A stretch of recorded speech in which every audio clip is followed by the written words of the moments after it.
Dr. Maat, what's up? You there?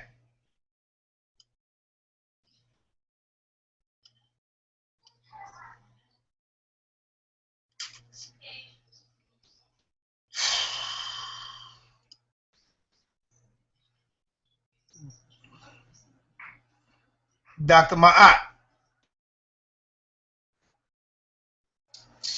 Come on, man. God damn, man. Fuck.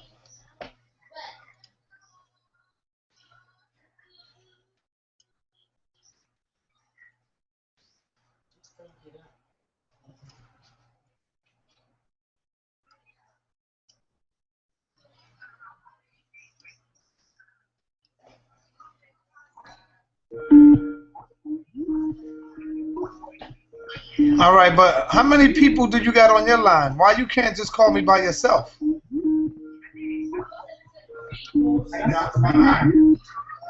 Okay, because when everybody get in, I can't see you. Can you see me now, big brother? I see you. I see you now. Okay, God, you can call real black face atheist. Yo, hold on. I don't want nobody else getting on right now. I wanted to deal with her first. Okay. Yeah, they can see it from the thing, and when I say time to call in, then they can call in. But I want to deal with Sister Maat because she's only going to be on here for an hour. We ain't going to be on all night. I want to give her the opportunity to get this in. Okay, he got his mic working. Y'all hear me? Everybody hear me? I hear you, brother. I hear you, brother. Okay. Let's start the show.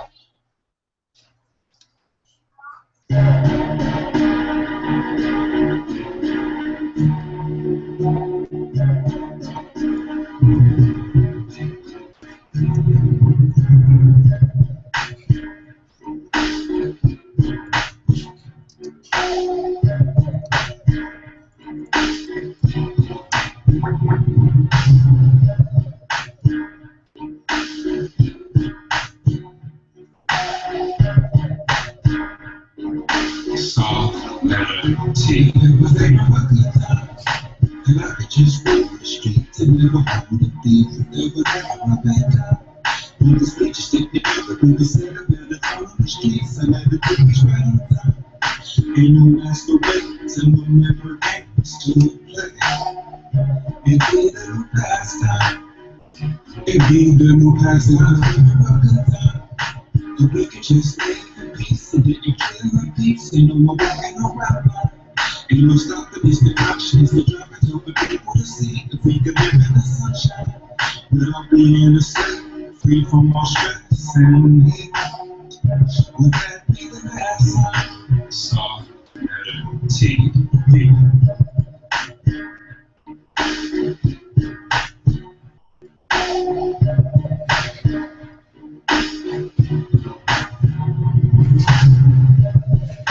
Peace and Black Power, family. Welcome to another Sun Letter TV House of Consciousness production. I bring to you today Sister Maat.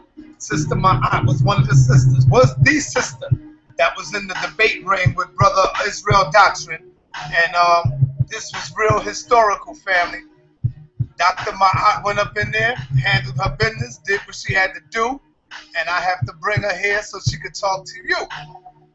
Alright, let's hear it straight from our sister, Dr. Maat, in the building. Peace and Black Power, Queen. What's happening with you? Hotep and Black African Power, brother Sai. How are you? I'm good, sister. I mean, I see you made history with the House of Consciousness out there in Atlanta. You're the first sister that was on the debate circuit with my brother Right Angle. He brought you in. For those of y'all who don't know Brother Right Angle, you better sign on board now because a lot of great things is going to be happening with the House of Consciousness Atlanta. Me and this brother going to be working on board, bringing in some powerful people. Okay, but I have today, he brought in Dr. Maat. We have our beautiful sister Maat. Introduce yourself to the people, Queen. Peace and Black Power, family. My name is Dr. Mayat. And Brother Right Angle invited me down to Atlanta to debate on the topic whether or not the God of the Bible is a friend or an enemy. And I must say that it was a great experience. Big shout out to Brother Angle. I appreciate you even allowing a sister to get up there and speak and to address the people. Just like you just said, son, that this is the first time that this has happened in the House of Consciousness, and I'm glad to be a part of that. Indeed, sister, the pleasure was mine, as well as Brother Sarnetta's. And I'm just eager to hear your story and your side of what happened at the debate. Okay, well, the debate, I can honestly say that Brother Nasi and Brother Right Angle, they treated me like a queen, Sarnetta. You know, when I got down there, they showed me around, they showed me the venue. They were very catering when I got there.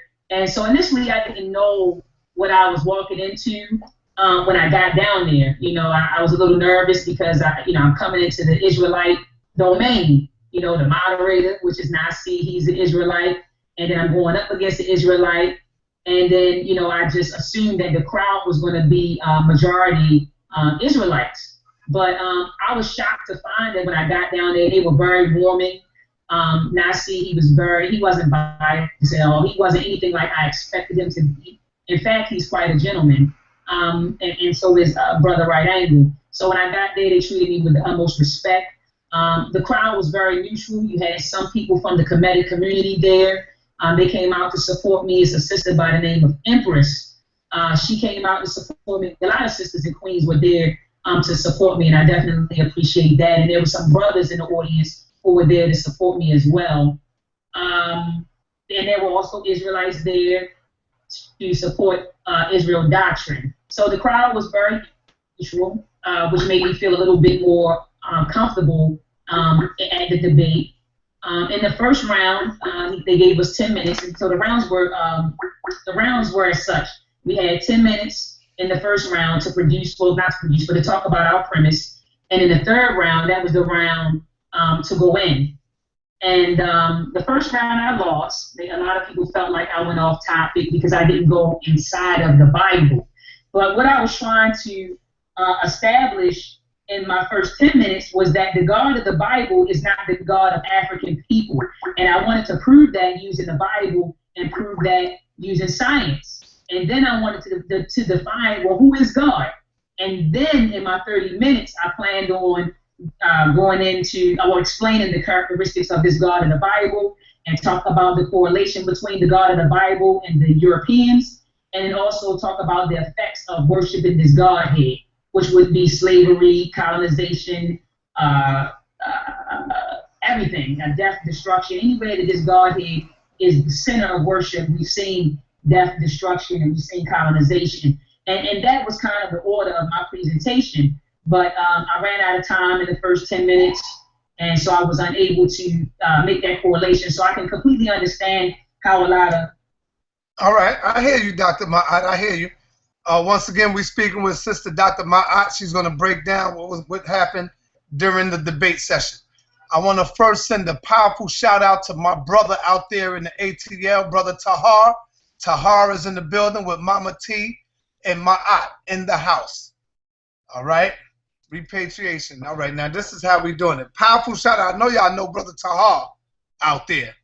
All right? Powerful shout out to my brother Tahar. We want to put something together with the hip-hop world, too. Real hip-hop I'm talking about. Dr. Maat, how do you... I see Brother Tahir down in the box right now. All right, brother. Thank you, brother. All right, Dr. Maat, how do you feel now getting all of this information off of your shoulders and passing it throughout the universe? How does it feel getting all this weight off your shoulders in the debate? Oh, it felt good. It felt great. I do feel like I finally got a chance to speak, and I feel like the ancestors spoke. Because I'm gonna be honest with you, Si, I don't know what happened in there. I mean, Right Angle and Brother they had to remind me of the things that I said at the debate. You know, I really feel like when I got in there, I was, just the spirit of the ancestors was on me heavy. It was on me heavy, and I went in there and I delivered. So some of the stuff that they say that I said, Brother, so I'm gonna be honest, I don't even remember saying it. But it felt great. It was a wonderful experience. And I'm looking forward to more. I want to come to New York, Brother Simon. When you going to bring me to New York? Oh, well. To New York. Well, you know, that's the big stage. I mean, you're on your way. You are on your way. Shit, I heard you did so good on the debate that Brother Nasir walked up on you and wanted to have a debate with you after that. Talk about that right there. He did, Brother Nasir. It was funny. After my 30-minute presentation, after my 30-minute presentation, the crowd just got up. A lot of people just got up and started walking out. They started clapping, and a lot of them got up and they left. But you had a lot of people that did stay. And Nasir started getting not really upset. He was getting excited, and he said, "I can refute some of that stuff, sister. I can refute it." And he grabbed the mic, and then Brother Ankh told him, "Man, sit down. This is not your debate." So after the debate, Brother Side called me to the side, and he said, "Sister, if I come out of retirement, I'm coming to get you." Well, I'm gonna tell you, Brother Nasir. I spoke to the brother just morning, and he definitely gave you props. He said you did a hell of a good job. So the brother wasn't on no hating stuff. He straight up said you did a hell of a good job, man. I want to let my people out there know that Brother Sarnetta supported the live stream. Was I in the building, Brother Right Angle? Yes, indeed. I was in the building. Indeed. So when I tell my people to support, I do the same thing. I'm not going to tell you to do something that I'm not going to do. So I was in the building. I supported the House of Consciousness. I had to do that, man, because I couldn't make it. So I said, man, let me get ahead in there and support this. I want to check it out. And from what I seen, it was excellent for the first debate ever. Now, I want you to share something with me. I'm talking about in Atlanta, the first debate ever in Atlanta. Excellent work with my brother Right Angle. Talk to me about the God of the Bible. How did you prove your point that God is an enemy according to the Bible for our people? Go in on some of that. Okay, so what I did was I pointed out the fact that in the King James Version of the Bible, God of Israel is mentioned 453 times. He never says, "I am the God of the Africans." He never says, "I'm the God of the people of Ghana," or "I'm the God of the Nubians," or "the God of the people of the Congo." But throughout the Bible, you constantly hear, "I am the God of Israel." And then he'll say, "I am the Lord your God," right? And I went into Leviticus chapter 25, where God is saying, "Hey, I'm the Lord your God, which brought you forth out of the land of Egypt to give you the land of Canaan." And he said it to be your God. And I also went into Exodus chapter 6, verse 7, where he said, I will take you to me for a people, and I will be to you a God, and ye shall know that I am the Lord your God. So throughout the Old Testament, you're constantly hearing the God of Israel. You're constantly hearing, "I'm the Lord your God." And when he's saying this, he's addressing the children of the children of Israel. He never says, "I'm the God of anybody else." So in order for that God to be relevant, I would have to be an Israelite. Do you agree with that, Brother Simon? I hear you. I would have to be an Israelite. In order for that God to be my friend, I would have to be an Israelite. But Brother Simon, we're not. But Brother Simon, we're not. Yo, Brother Courtney, can you put your joint on mute? Because we hear you. Yes. Yeah. So what I was saying, Brother Sai, is that throughout the Old Testament, and even in the New Testament, and but I know the Israelites, real Israelites, they don't deal with the New Testament. But Brother Israel Doctrine, he did go into the New Testament. And I also pointed out to him that even Jesus Christ, the quote-unquote incarnated God, says that I am not sent but unto the lost sheep of the house of Israel. So for this God of the Bible to be my friend, I would have to then be an Israelite. So what I did, Brother Sai, to prove my point, I said, well, hey, we're not Israelites, all right? So in order for this God of the Bible to be my friend, I would have to be an Israelite. And I proved that we aren't Israelites. In fact, I brought to the crowd's attention that in 2009, they found a tomb in the Hinnom Valley in Al-Qadima, Jerusalem, which dates back to the 1st century CE. And within that tomb, Brother Sai, they found bodies of men and women and infants, and they performed a genetic analysis on them to determine their mitochondrial DNA. And their DNA proves that these people were Eurasians, all right? So who is a Eurasian? A Eurasian is a trans-Caucasian. So I proved that these Israelites were trans-Caucasians and that we are African. Our haplotypes are African. So a lot of people didn't understand why I brought up the DNA. They said, oh, she's going off topic. But I brought up the DNA and gave them an overview of the DNA to show and prove to them that we aren't the Israelites and that the Israelites were trans-Caucasians, which were people who, which were people who were from Eurasia, who came down, they back migrated, and they mixed with the indigenous people of West Asia. We are not them. So I showed pictures of different Israelites. Some of them were of dark complexion, and they had a bush. Some of them were of light complexion with a bush. But I don't care what they look like. Genetically, they aren't Africans, and they aren't us. And if they aren't us, we aren't the people or those characters that are in the Bible. So I talked about that. And then I went into the etymology of the word. I went into the etymology of the word God, and I showed that the root word of God. Brother Si, are you there? I'm listening.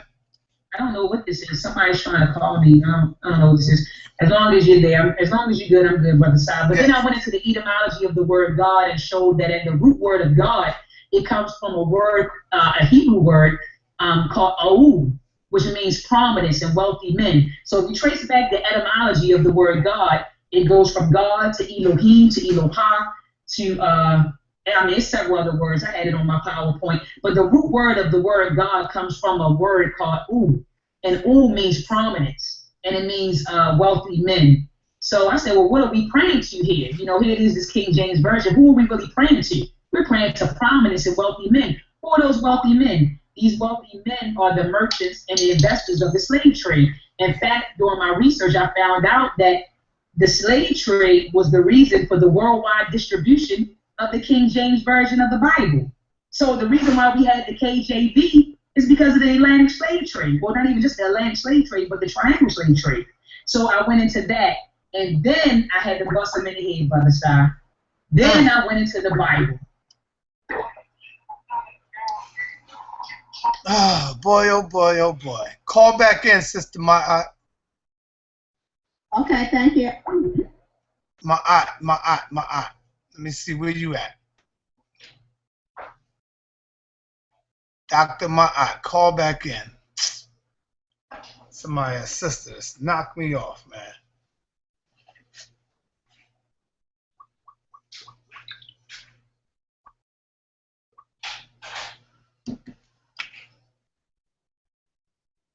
Bear with us, family. Hold on for a minute. Hold on for a minute.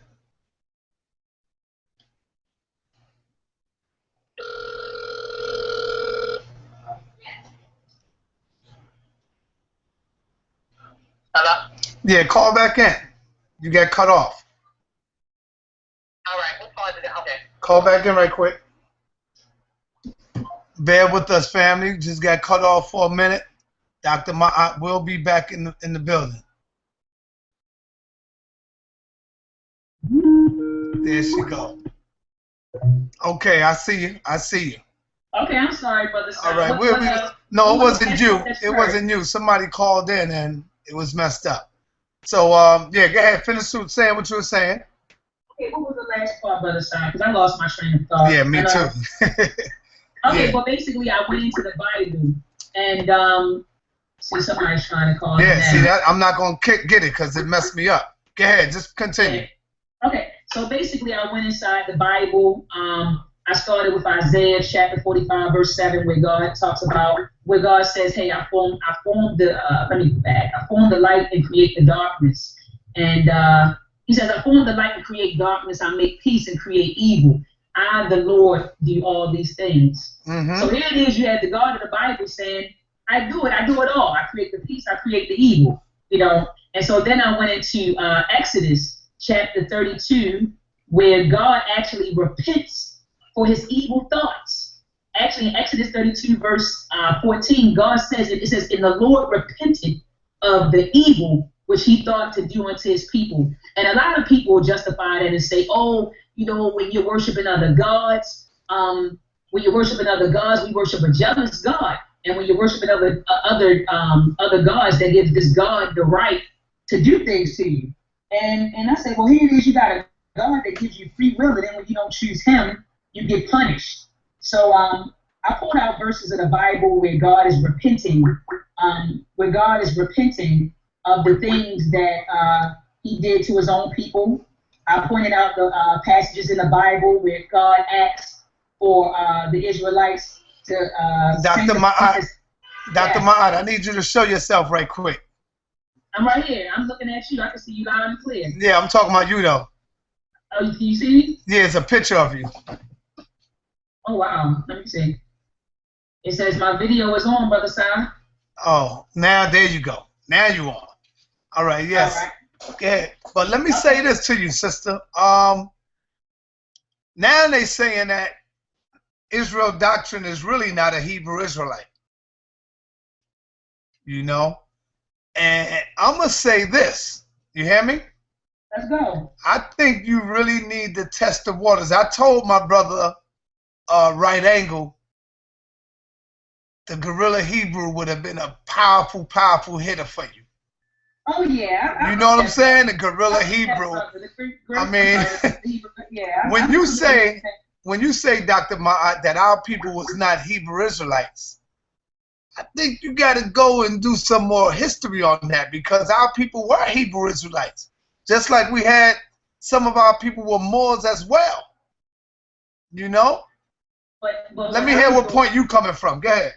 Oh, yeah. What I was doing was saying, I'm not saying that these people didn't adopt the faith. But what I was trying to show is that genetically we aren't those Israelites from Mesopotamia who lived in Mesopotamia, the land of Canaan, around the Euphrates, the Tigris River. We aren't them. They aren't us. I'm not saying that people didn't adopt the faith. I'm not saying that. But what I'm saying is genetically, those people aren't Africans. That's what I'm saying. I'm not saying that there's no African Israelites. Hell, there are Israelites in Cameroon right now. Mm-hmm. But what I'm saying is that those Israelites that were in the Middle East, over in Mesopotamia, Canaan, and all of those places, those aren't they aren't us. They aren't us. They are trans-Caucasians that were mixing with the indigenous West Asian people. So I'm not saying that we didn't adopt the faith. Hell, look at black folks. We adopt any damn thing, Brother Si. You see that? That's right. We adopt anything. And it seems like we want to be everything but an African. Everything but an African. What do you think about this? Because when you look at the Bible and the Quran, they always push the woman back. Would it be fair to say that the woman is the real head and force on the planet? And I would like for you to explain why you feel that way. Okay.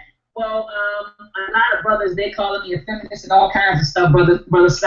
But I want to let my brothers know that I love them, and I'm out here advocating for women. And when I advocate for women, that doesn't mean that I'm excluding a man. There you go. I want to set that straight. I am not excluding the men. I love men.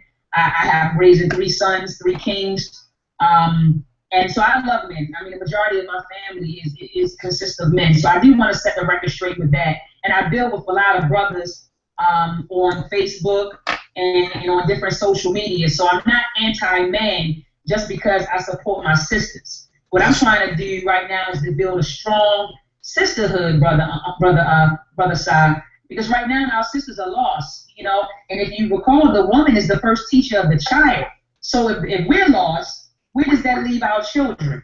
Do you understand what I mean, Brother Si? I'm listening. And, I'm with you on that. I'm with you. And I feel like a lot of our women have been beat down by these misogynist teachings. And yes, I'm gonna say it. I believe that the Bible and I believe that the Quran are misogynist doctrine. I mean, here it is in the Bible. When you go to Genesis, right? Right. And Genesis is telling, the Lord is saying that He made the woman to be a helpmate to Adam. So, goddamn, son. Yo, who that? Hold up. Who is that? That's Courtney. Courtney, that's you? Yeah. I mean, that's not me. That's not my computer doing no noise. I'm muted. Oh, how you? Damn, what's making all that noise? Go ahead, sister. We talking about the woman. Oh yeah, we're talking about the woman, and that's Dr. Maat, watching it on YouTube. That's what she's. I'm not watching nothing on YouTube right now. No, not. I'm not watching anything on YouTube. When you came in, I started hearing a lot of feedback. But it sounds fine now. All right, go ahead, finish. Yeah, so Brother Sai, this is what I'm saying. You know, and here it is in the Bible. You know, in Genesis, you know, it says that the purpose of woman was to be a helpmate to the man. So, you know, that bothers me. You know, so our purpose of creation our purpose of being created was to be a helpmate.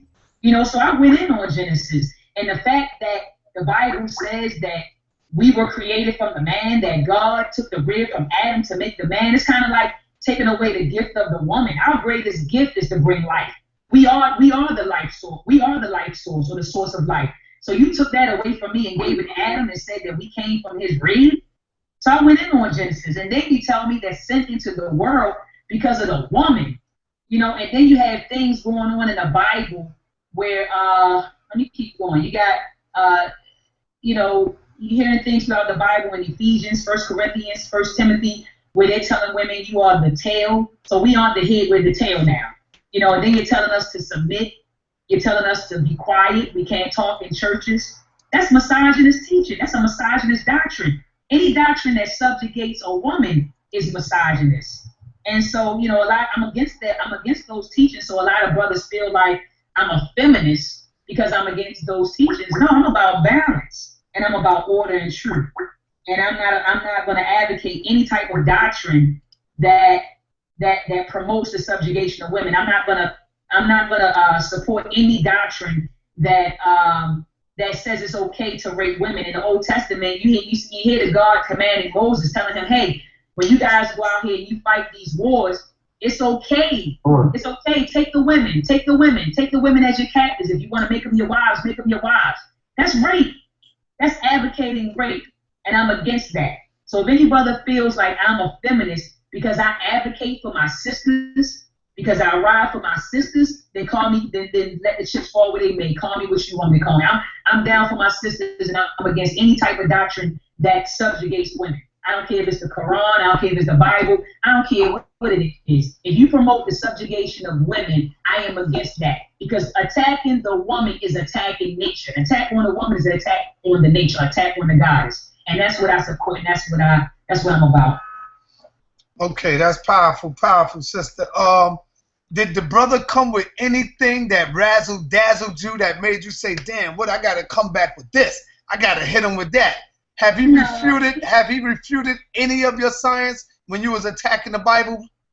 I mean, he tried to use the whole John 3:16, God so loved the world that he gave, you know, that whole John 3:16. And a lot of Israelites really came from the New Testament, but he tried to use John 3:16 as a defense to say that this God was for the world. But I asked him to show me in the Bible where this God says he is the God of the world, and he couldn't show me, because in the Bible God never says that he's the God of the world. God clearly says that I'm the God. How I do that? You gotta mute your mic, you see right there on the screen? You click it and it'll say mute, because we can hear you in the background.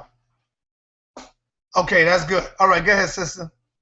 No, I was saying that he didn't. I don't feel like he combated a lot of the things. I don't feel like he combated a lot of the things that I said.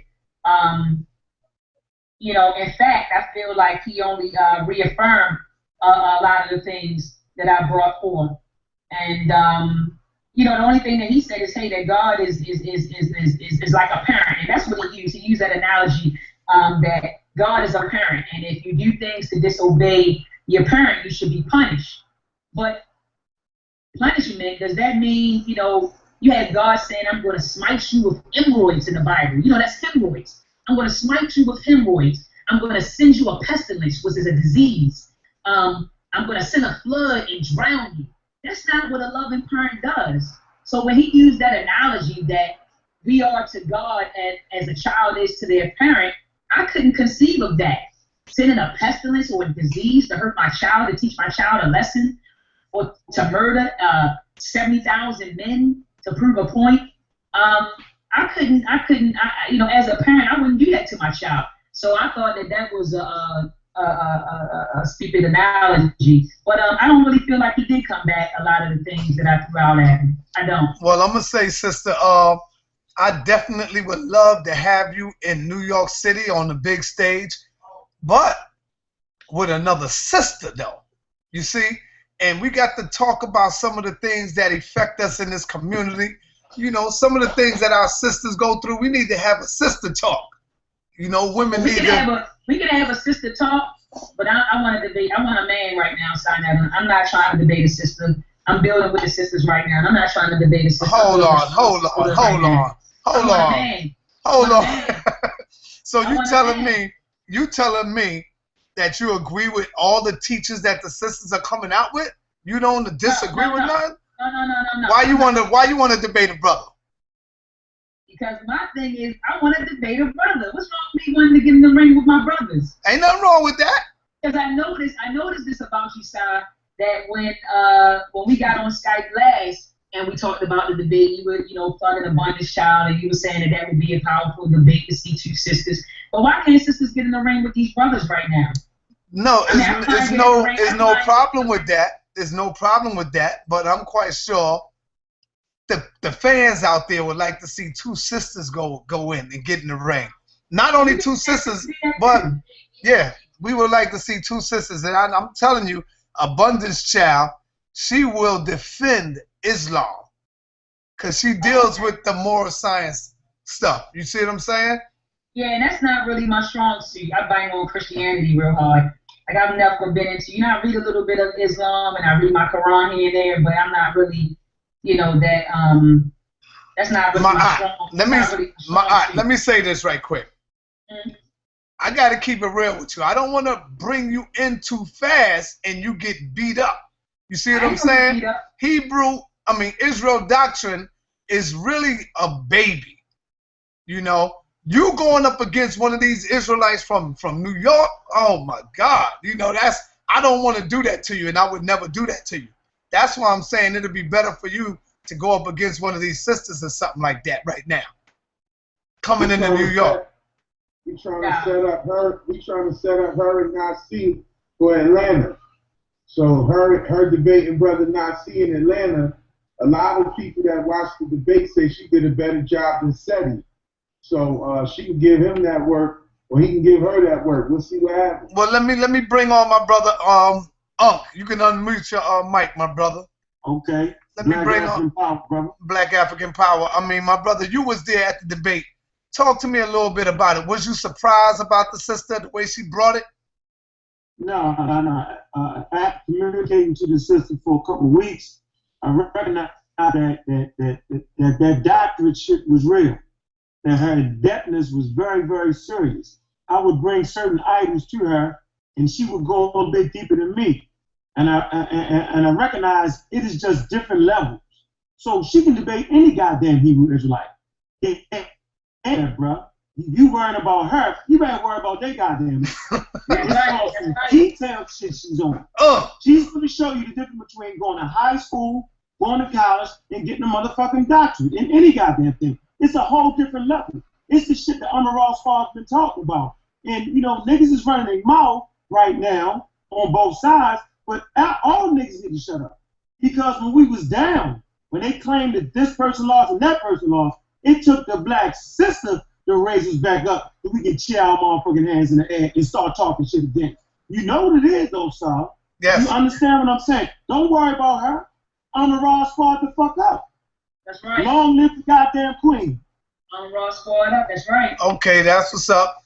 I heard that you've been working in her corner too, my brother. And let me finish saying what I'm saying. There's nothing wrong with that, family, because people called me. It was like somebody said, like, in other words, oh man, they cheated. They cheated. She had Ankh working with her, giving her information. Let me say this to y'all, family that's out there. There's nothing wrong with having a research team that's working with you. You see what I'm saying? The Hebrews do it all the time. When Brother Polite went up in the ring against Tazoriak, it wasn't just Tazoriak. He had a whole group of brothers on his research team. You see what I'm saying? So now that a sister comes up, she don't pose to have no research. We all got research team. Anybody who goes into a debate, you're supposed to have a research team, man. That's right. There's nothing wrong with that. So I think that right there, I I can't let y'all get that off on her like she had Ankh to help her. Everybody know that. She's an Armored Raw Squad member. She's a member of the Armored Raw Squad. What you thought? Hey, son, you know what's funny though? Yes, go ahead, brother. She helped me. I'm trying to tell you, y'all missing it, man. I refuse to allow men to have this one, dog. Yo, she already had her shit Trump tight.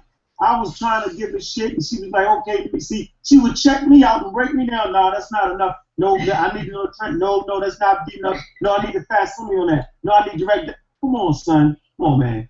Hey, what I'm saying is, yo, she's a welcome addition to the Raw Squad, and we just got motherfucking Trump tight. Well, let me ask you. Was it a first round knockout? Well, what happened was she kind of went over in the first 2 minutes. It wasn't a first round knockout because the first round she had trouble on the opening. She didn't have trouble. She kind of went over a little bit. You know what I'm saying? That ain't nothing. That's nothing going over the time. Yeah, but she was putting up premise there, and it kind of went over a little bit. She ain't had no trouble. That wasn't no trouble. Israel Doctrine came good the next 10 minutes. He did decent. But I mean, but it was. Yo, let me say this real quick. Yo, Courtney. Hey, Courtney. Yeah. You gotta stop cutting brothers off, man, while they talking, brother. You gonna get it in? I've been quiet. I know you gonna get it in, brother. Go ahead, Courtney. You got the floor. Now I was gonna say that, and I can't see you either, Courtney. Every time when we got multiple people on here, Go I ahead. should just start running slow and get glitching. Go ahead, brother. When she started her opening was more like of a explanation, but there wasn't nothing to explain yet. You know what I'm saying? Like I feel like her opening should have been more about like telling the people what to expect in these next few rounds, and more so like that. But like it left the door open for opponent to say that she was off topic. That's what I think her opening did. All right. Her opening. Yo, brother. Excuse me, Courtney.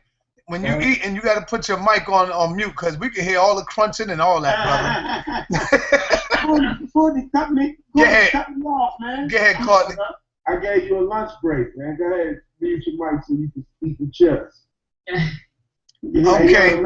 All right. I felt like one last sentence. You know what I'm saying? I felt like her opening left the door open for Israel Doctrine to say she was offside.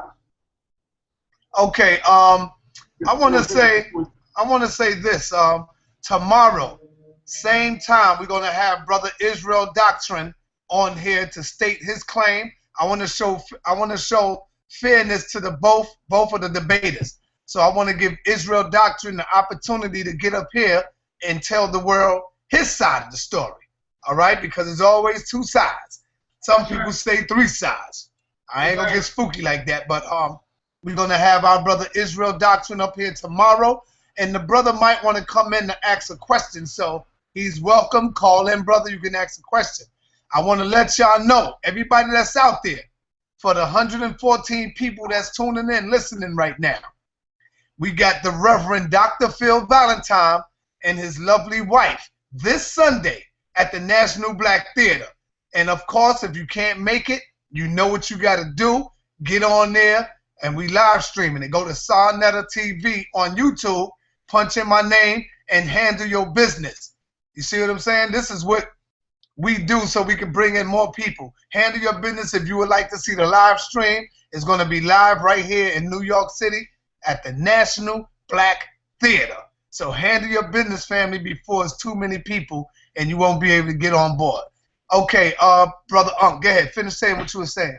I want to say the reality is that if you don't understand what you were setting up in that first round, you know what I'm saying? It's like a boxing match. She was setting up her jab, you know what I'm saying? She was setting up the body blows. She was setting up the stage.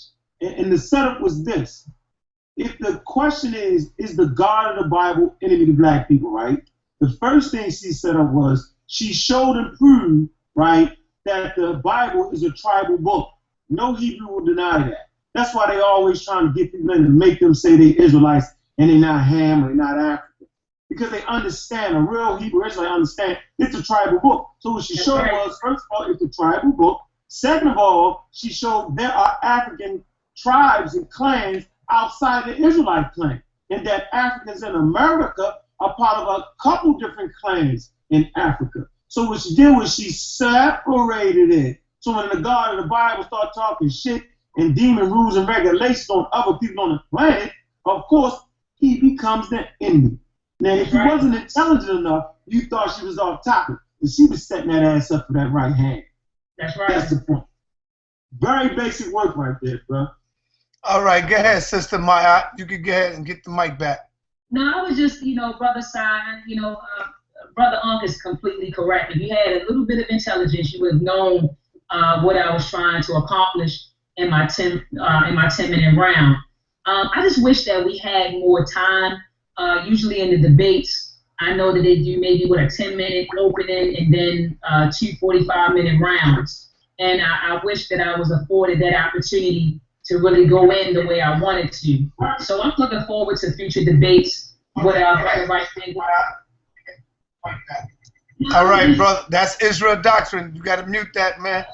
All right, brother Israel. I'm going to have you on tomorrow. So if you have a question, you can ask the question. But I don't need you to debate right now because you're going to be on tomorrow to tell your story. All right, my brother?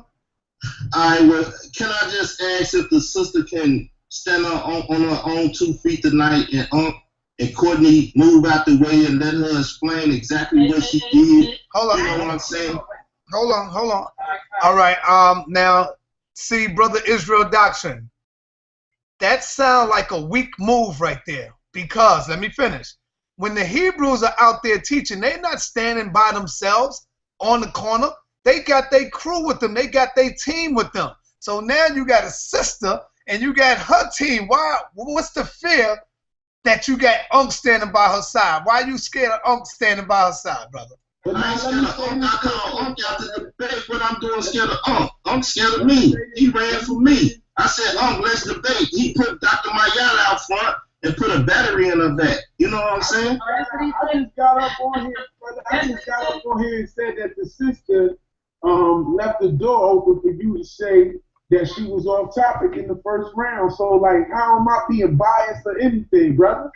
I'm just saying at the end of the day, I would like to hear her. I was on my show talking about the matter. I came over here, and I'm interested to hear what she say. I think the crowd is interested to hear what she say.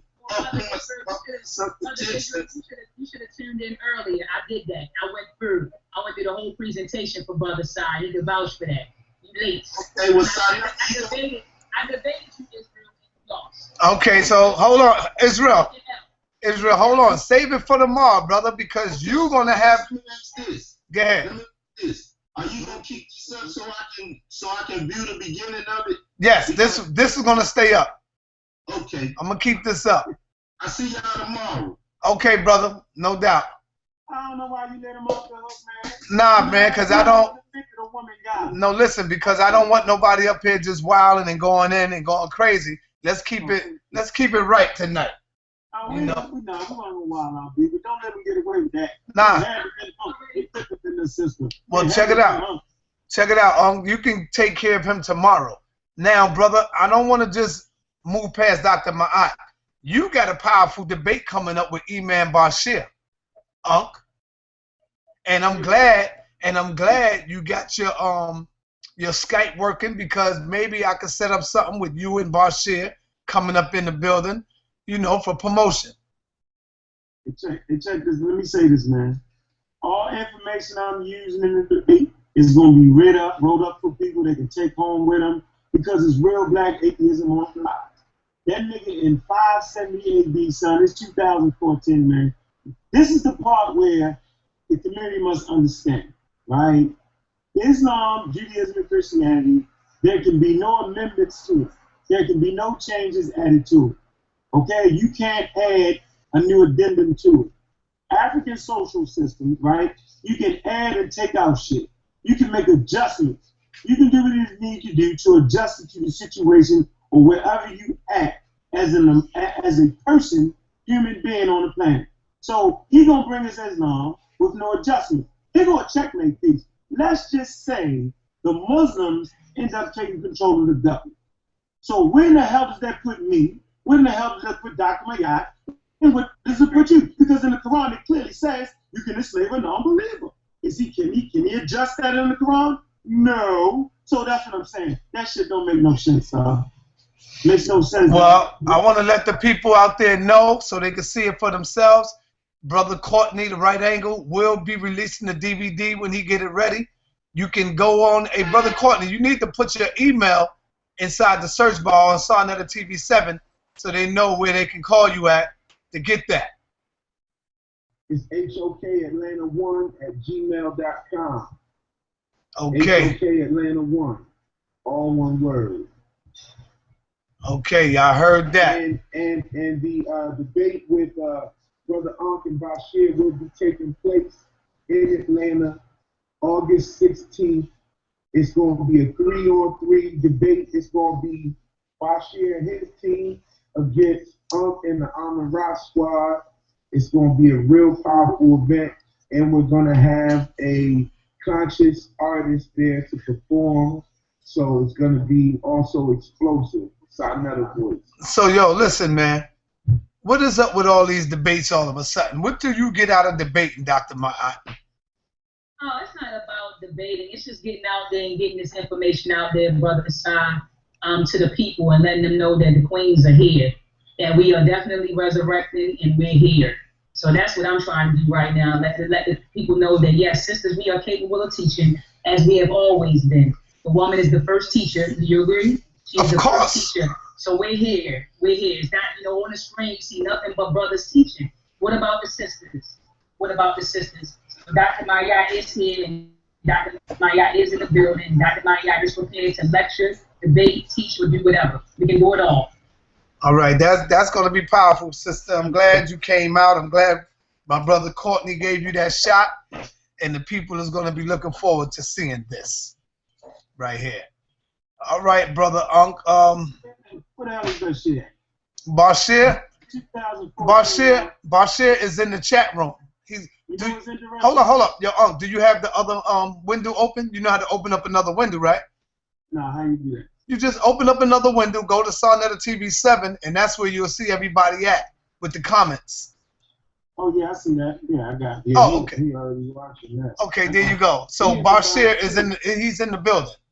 You know what's in Tomorrow when we do the Israel Doctrine post-debate show, how about we have me and Imam Bashir, and we be quiet while Israel Doctrine get his off. Yeah, I mean, that's all good. That's cool. I just want to give a brother the same opportunity, to tell his side of the story. That's right. And I already see where the people was running when Dr. Maat finished her first joint. Was it the opening or the second half? When she finished, everybody got up and walked out with her. That was crazy. Yo, this is the crazy part. Like, it was little kids, it was elders, and it was middle-aged people got up and walked out with Dr. Maat after she did her 30-minute presentation. That was a fact. It's on the tape. Israel Doctrine asking everybody where they're going. Hey, yo, I'm sorry. I'm laughing at the comment, man. I'm enraged. Said, Bashir, you a fathead Arab. They bugged out, man. I wish I could boot people off this joint, man. I got to learn how to boot them and kick them. The disrespectful ones, because they don't need to be here. The disrespect that we have in the chat room. You see? But no, check it. This is why I'm going to leave it up, because all I got to do is go to your comment and block you. That way you won't be able to get back on. And Negroes know. Hold on, Negroes know. They know I ain't got no problem with blocking you. I don't give a damn what you say. If you're not going to respect the format that we got here, you don't even need to be up in the building. Imam Bashir is a House of Consciousness family member, so I want to make that plain. Yo, hey, Shah, why are people in the chat room saying they're going to kill me? That's Bashir. No, that's Bashir. That's Bashir. Lions of Allah. I see somebody else asking if weekend, those are going to debate. We're working on that one too. That might be the same day. All right, but Maat, is there anything you want to say in closing, sister? Because you only want to be on for an hour. Is there anything you got to say? I want you to have the floor. Everybody put their phone on mute. Talk to us about this. Who would you like in the ring next? Who are some of the brothers you would like to face? I want to debate Nasi. I definitely want to debate that brother. I mean, I love that brother, but I do want to debate him. And you mentioned the Guerrilla Hebrew. I wouldn't mind getting in the ring with the Guerrilla Hebrew. I wouldn't mind doing that. And I mean, that's about it. That's who's on my list right now, the Guerrilla Hebrew. A lot of people now are saying that I can debate a real Israelite. Right. So, but see, Dr. Maat, you said earlier that he was reading from the New Testaments and Hebrews don't read the New Testament. That's incorrect. It's the Israelites that I know, they don't go by the New Testament. They read the Old Testament. No. Check it out. Brother Nasi reads the Old Testament. ISUPK, AOC, Brother Zabak, who got next, the Hebrews over here, they deal with the New Testament, the Old Testament. They deal with both. They don't just take one. They deal with all of it. Okay. You see? And I think the Guerrilla Hebrew as well. He deals with all of it. Okay, well, I wouldn't mind going in the ring with the Guerrilla Hebrew since they're saying that I didn't debate a real Israelite or a real Hebrew. I wouldn't mind getting in the ring with one of them at all. I'm not intimidated at all, Brother Son. I'm letting you know that right now. So I'm ready to get in the ring with any of those brothers. It doesn't matter to me. All right, that's good. That's good, sister. That's good. What do you think about Islam? Let's go there for a minute. I believe that Islam is also a misogynist teaching. I mean, you got the women, you know, they got to cover up and all of that. I don't believe in that stuff, Brother Side. Let the woman just be. You know, I am that I am. Let the woman just be. Is it a slave religion as well? Do I believe that it's a slave religion? Yes, I do. But like I said before, I don't really know too much about Islam. I mean, I see the sisters covered, and I know that Islam is kind of like a branch off of Christianity. They say that Judaism is the grandparent, Christianity is the parent, and they say that Islam is the baby. So if you follow behind any of those doctrines, I don't support you. So I'm not submitting myself to any of those doctrines or subjugating myself to any of those doctrines. All right, Brother Ankh, Amin-Ra Squad, God Killer. Why do you think that this will be an important topic for you to go up against Islam? Do you have something personally against Islam? Absolutely, positively, I have something against the things that have enslaved my ancestors. I am my ancestors. I am returned as the great ancestors. And so I'm here to show and prove what's going on. And in this debate, I will show and prove that atheism, real black atheism, is more in line with African social, spiritual, mathematical systems than Islam is. No real black atheist has ever enslaved African people. No atheist has enslaved African people. It's always been through the guise of religion. So a person in the chat room say, how can a person rep the Kemet, right, and still be an atheist? Well, what I would like to say is, if my ancestors come from Kemet in West Africa, right, that would mean they were anti-theists, right? When we talk about anti-theists, atheists, we're talking about monotheists. And so it was the three monotheistic religions that enslaved African people. So everybody listening to this show, if you're not anti-monotheistic religions, then you're not a man, and you're not a woman, and you're not being honest, you're being disingenuous, and you live in fear. Very, very basic, son. You either love Africa, right? Or you don't. Or you don't. Damn self, yo. It's easy. You either live in fear of the God they gave you, or you stand up strong for the African God. See, this is what they don't know. You can be an atheist and still keep your tribal God. I got them niggas, son, because they one-way minded and they don't know what atheism is. I don't have atheism is simply those who came to the community with science and got ostracized. The same with the witches. Remember, they actually burned witches at the state because they was bringing. Let me say this. Let me say this to you, man.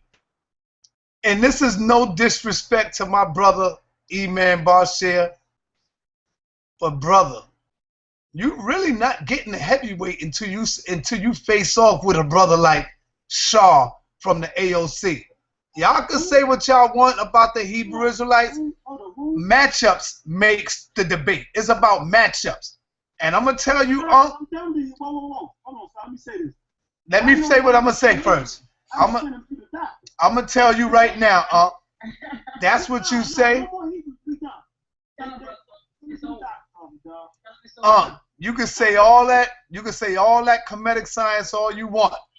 But if I get the Hebrew, Brother Shaw, I think he would tear the Army Raw squad ass a new one. One guy? Yes, one guy, Brother Shaw. From AOC. How does that make any sense, though, son? There is no Hebrew until around 800 BCE. We got 1.4 million years of history that precedes that. What the hell? There is no Hebrew without African science. They can't even read and write, bro, without African science. The Hebrew literature, they don't even have a literature, brother. They don't write until you find writings in the Sinai Peninsula, which come from the Meta-Nature. As a matter of fact, until you get Africanized or Egyptianized, you do not write. They don't even have a holy scripture. They don't have the word of God because there's only one word of God, and guess what that's called? It's called Meta-Nature, Mother Nature, or the signs and symbols that come out of nature, the writings on the fucking wall. So come on, man. Come on, son. That nigga get that work. Trust me. Believe that. He still believes in one book. Stop that, son. See, one book. See, listen. That's where we go wrong at. The dudes from AOC, they don't study one book. They read history as well. Well, no, they don't. No such thing. Let's be real. Do you really think I'm going to allow a Hebrew to get outside of the Bible? Remember the Bible. You know who you sound like to me, You sound like Sarah Sutin Seti, because he said the same thing. No, Sarah Sutin Seti, listen. No, listen. He said the same thing to me. So I got it. Don't you think I'm going to let them, man, I'm going to tear I'm going to do this, I'm going to do that. Brother, I heard this story before. See, it sounds, listen, it sounds good when you talking to me one-on-one. But when you got this dude in your face, it's totally different, bro. When you coming to New York? When are you coming to New York? Hold on. When you coming to New York, I want to take you down there with me. We're going to go downtown and we're going to see them brothers. Me and you. So then this is what I'm trying to tell you, bro. First of all, we do not allow a Hebrew out of the Bible. Israel doctrine, right, to his detriment, he the only nigga I know that realize that the Bible is the word of God for the Hebrew Israelites. And that shit is bulletproof to them. So if you think I'm going to let this nigga leave the Bible and run, that's dumb. Hebrew Israelite, your whole history is contained in the Bible. Now use it. Can't do me like he just said it. Because guess what? Yashrael, not one time was he talking about Israelites, brother. He left the Bible. He talked about Asiatics, this, that, and other. He wasn't talking about Israelites. But niggas was too dumb to recognize that he wasn't talking about Israelites.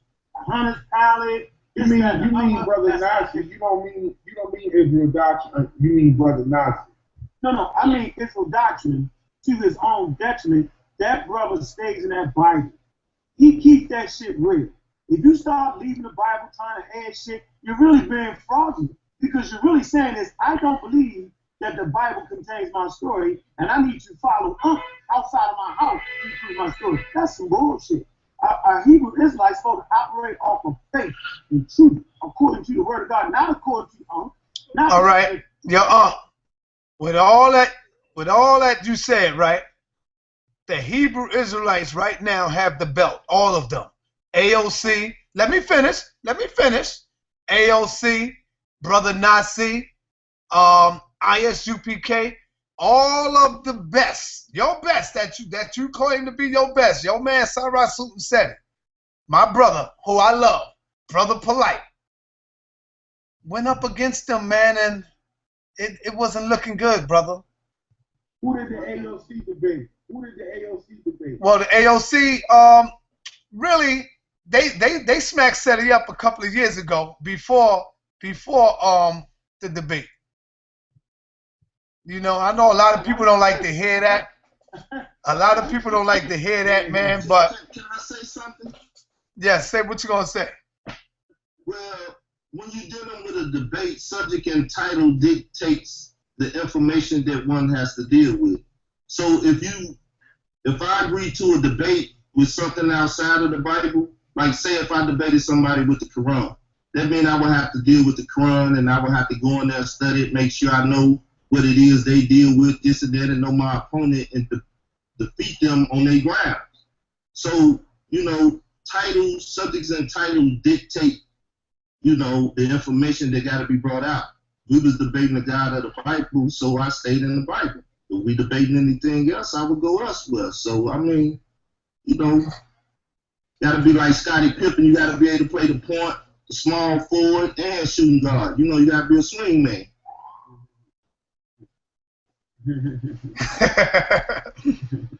Okay, that's what's up right there. So, mindset, though, say that again. You don't understand that brother mindset. Who? He said, who? Right there, Israel doctrine. People don't act like he's not a real Israelite, but this brother stays in the Bible, yo. You gotta respect him for that, man. How could? Hold up, Israel. How can you go to a debate and you don't have on your uniform, your costume, you don't have on your fringes, you come in regular jeans and just a shirt? You going to, you know, to represent and show the people who you are, brother. I heard you ain't even, hold up, I heard you ain't even bring your own Bible, man. You had to ask somebody for a Bible, brother. Come on, man. I mean, I had to get my computer and stuff. I left my Bible. You know what I'm saying? But I had my PowerPoint, which had everything I needed on it. You know what I'm saying?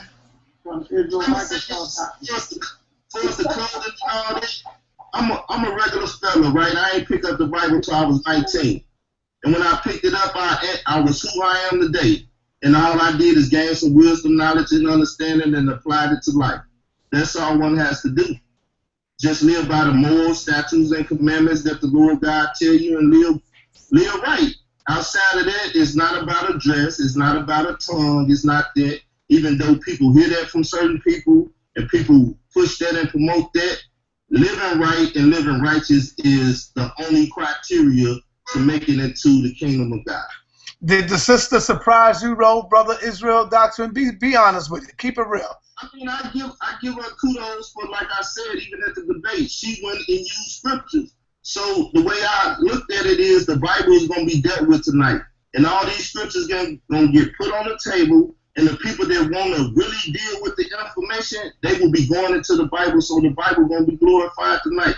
As I stated, the Bible has never had that much, you know, publicity on the stage of the House of Consciousness. And I wanted to be the first one to do that, to push it and make sure all those scriptures and all those texts get laid out there so people can say, well, let me see what they're talking about and really study it. So if you put it out there and promote it like that, then people will go in there and deal with it. When you let someone, as happened on the debate, if you let somebody change the debate or the topic and say, well, let's deal with this, and you go chasing that, you know what I'm saying? Then you getting off of the main viewpoint or vantage point that you come to deal with, which is the text. And I promoted the Bible through the whole thing because you know you've been around the House of Consciousness since it started, right? The Bible has never really been up there and promoted like that. Are you saying that Maat jumped off the topic? Most definitely. When it was time to rebuttal, we went 10, we went 30, then we went 15. When she dealt with DNA and the how you say it, etymology of the word God, you know, she did not rebuttal, and that was not the topic. You know, I heard when he said she set it up, but from the jump, as you heard Courtney say, and I did hear you say that, Courtney, that left the door open to say she started off topic and she ended off topic, and she never rebutted what I said. No. Now, I would say, let me shut up, and if I said some key things that she rebutted and she can remember, then she can correct me. I'll be corrected. And if she did it, I will state that she did it, and I will be honest here. You heard that, Dr. Maat? Yeah, I heard him. Why did you, let me ask you, Maat, why did you bring up the DNA, the whole thing of the DNA, and what did that have to do with the topic of God being an enemy to our people? I brought up the mitochondrial DNA to show and prove that we aren't the people of the book, that we aren't Israelites. And throughout the book, if you aren't an Israelite, Brother Sa, then that God of the Bible is your enemy. You know, if you aren't an Israelite, then you, what's going on, Brother Sa? I'm feeling it. I'm feeling it. Yeah. If you aren't, an Israelite, then the God of the Bible is no doubt your enemy. Because if you aren't an Israelite, this God of the Bible orders you to be murdered, orders you to be raped, orders you to be colonized, because you are a Gentile, right? So that was the point of me. Bringing up the mitochondrial DNA to show and prove that these Israelites that we're talking about in the Bible aren't African. And if you aren't, that the Israelites aren't African. And if you aren't an Israelite, then you're subjected to colonization, slavery, and murder, and rape. So that was the point of me bringing up the Bible. All right, hold on, Courtney. So yes, Israel Doctrine. Let me respond. But that's what I'm coming to you for. But I kind of agree with her, brother Israel Doctrine, if she brought up the DNA to prove her point that we are not Hebrews, and since we are not Hebrews, then the God of the Bible is an enemy. So I understand Dr. Maat's point when she said that. Okay. Go ahead and add on to what she was saying. So now, if the God of the Bible killed the Egyptians off, right, because they disobeyed his word, whether they knew of him or not, then he murdered them, right? So now when the Israelites kick against Moses and he murdered them, that means he's a friend to the Israelites, yet an enemy to all the other people.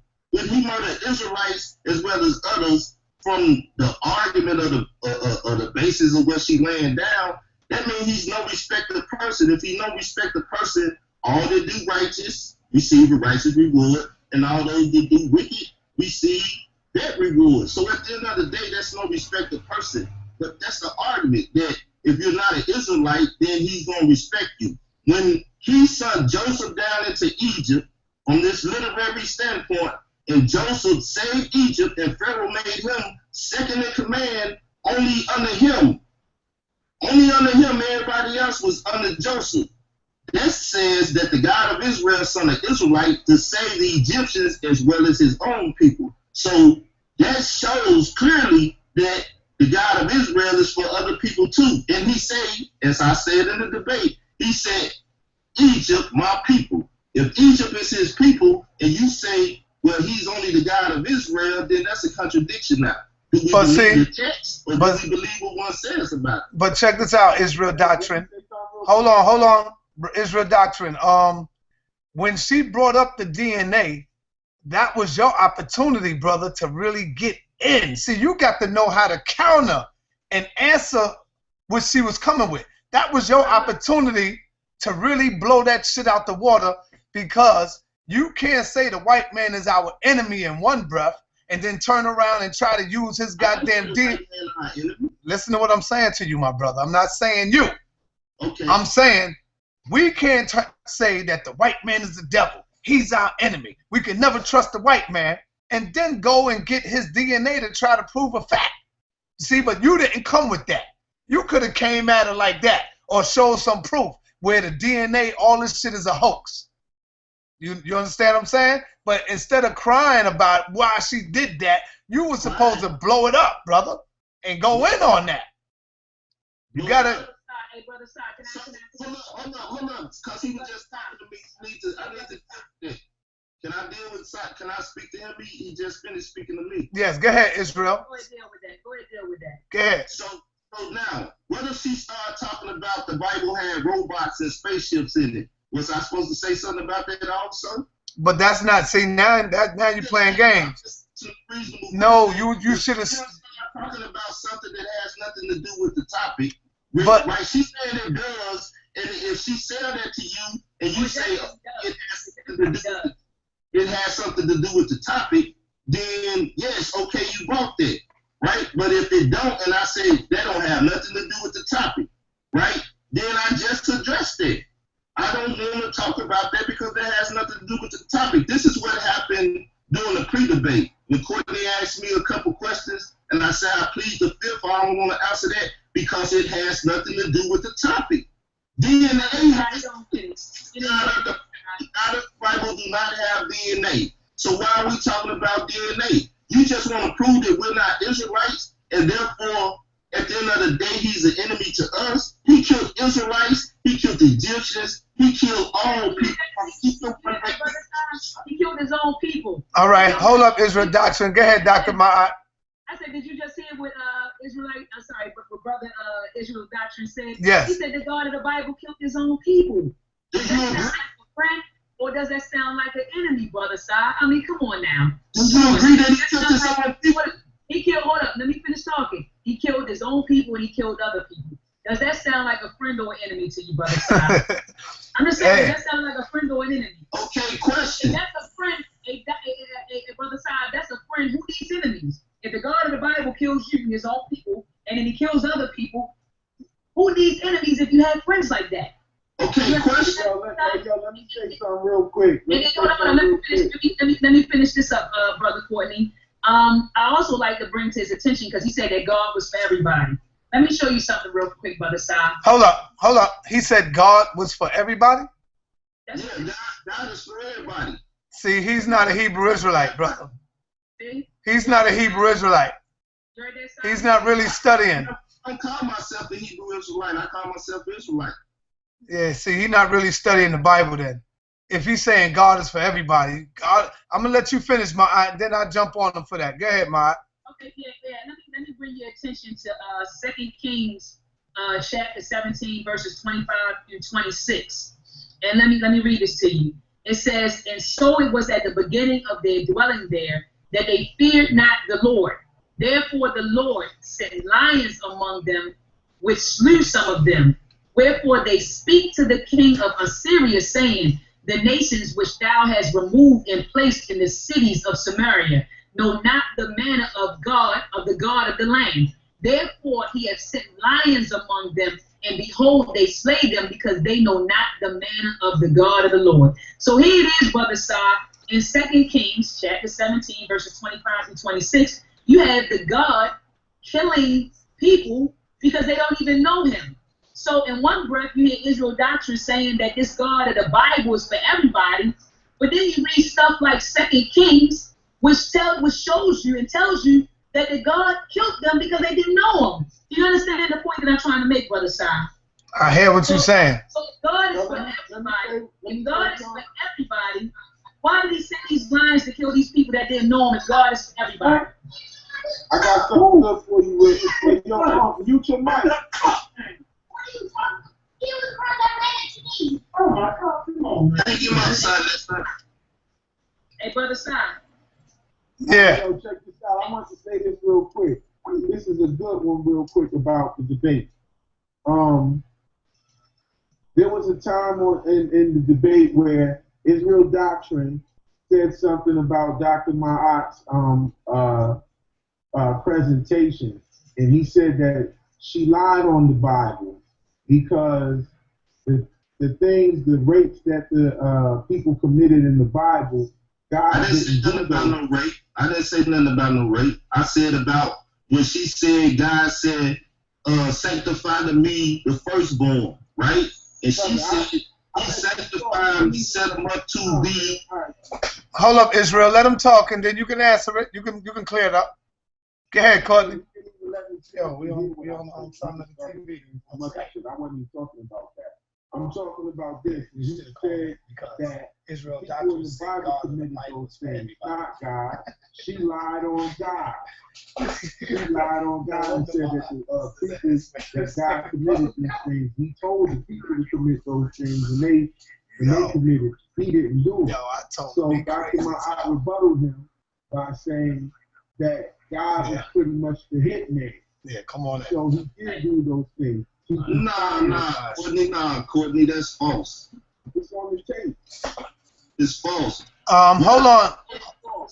What I said is Satan is God's hitman. I say this on my show that God is truly the Godfather, and if he want to put a hit out on you, Satan or another nation will come and take you out. God do not come off his throne and come down and do a literal job. So I asked her son, if your mother tell you to take the garbage out, right, and you take the garbage out, did she take it out or did you take it out? So now we're being very literal. Now, if you say the mother gave, or Dr. Maat gave her son the commandment or the order to take the garbage out, then you'll be correct. But if you said Dr. Maat took the garbage out, her own son said he would be the one taking the garbage out. Now, what you said about rape, I didn't say nothing about rape. She said that the Lord God had Israel to give him their firstborn so he can, sacrifice them.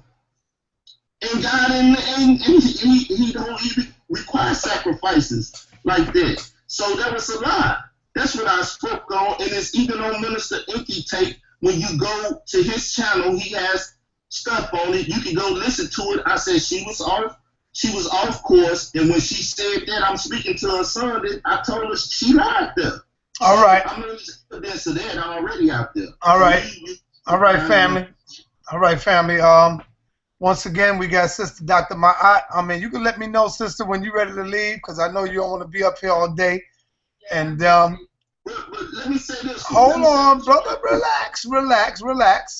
I want to say to the people out there once again that, we got Dr. Phil Valentine coming up at the National Black Theater. You know what to do. Go to townsontv.com if you wish to see it. We also have the great debate coming up with Brother Polite and Dr. Ali Muhammad. So I know y'all don't want to miss that. Two heavyweights getting ready to get in the ring. Same thing. Go to townsontv.com. Make sure you book it right now in advance. All right? Do that, family. Take care of your business. And Courtney. Brother Courtney. I'm here. Remember when I spoke to you about a week ago and I said to you that debates, the people make debates. If you put two powerful matches together, it will make a debate. I think this debate right here, even though it's done already, cool. Let's move forward from that. This was a good one. Maat did her thing. I think he should have went up against a brother like the Guerrilla Hebrew, because see, he's an Old Testament. Hold on. Let me finish. He's an Old Testament Hebrew, and the Guerrilla Hebrew is a New Testament Hebrew. And them two need to really go in, because we can sit back and look at them and see how confused the book is probably. Doctrine deals with the whole Bible. Nah, no, you don't. Is that true? You deal with the whole Bible, Israel? Yeah. So how come you said to me that God is for everybody? Because look, from the biblical perspective, right, it's simple. If he created Adam and Eve, as the Bible say, right? We're going only strictly out Bible. And they had children. Then Adam and Eve, God will be the God of their children. Now they can grow up and choose to make a God and say, this is my God, I refuse that God. But in all actuality, the only true and living God from the Bible, right, is the God of all people that came on the earth after he created the first two. Now that's either the truth or a lie, or you have to deal with the literature and prove that wrong. So with the literature, that's not wrong. Now, just let me say this, because this is what I wanted to say in the debate when she was doing all the things and dealing with the perspective in which we're dealing with now.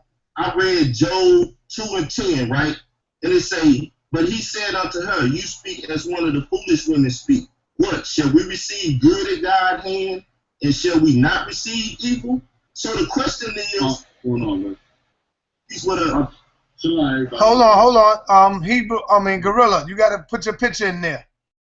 So now, no. So now, the brother is trying to prove that God is for everybody, Guerrilla, so you know what he's talking about. Go ahead. Can y'all see me now? I'll see you. so look, we finish right quick. Go ahead, Israel.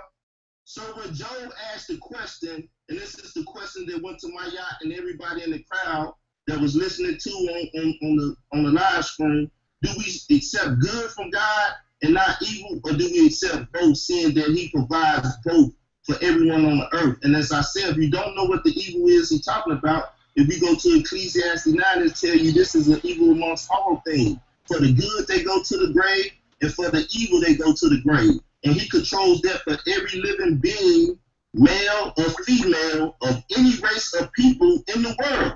Tell me one race of people that don't die, you know what I'm saying? And one race of people that when he resurrect people from the dead based up on the Bible, right? He's not going to judge if they righteous or unrighteous. He's going to do that for all mankind based up on the scriptures. So, I mean, you must be reading something wrong, and Guerrilla must be reading something wrong. Let me ask my brother, the Guerrilla Hebrew. Is God of the Bible for everybody, Guerrilla?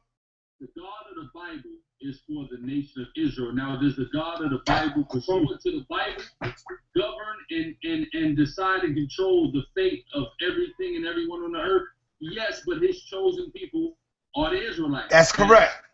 That's clear and that's evident. But here's the thing, and here's the point that I made on Ank's show the other night.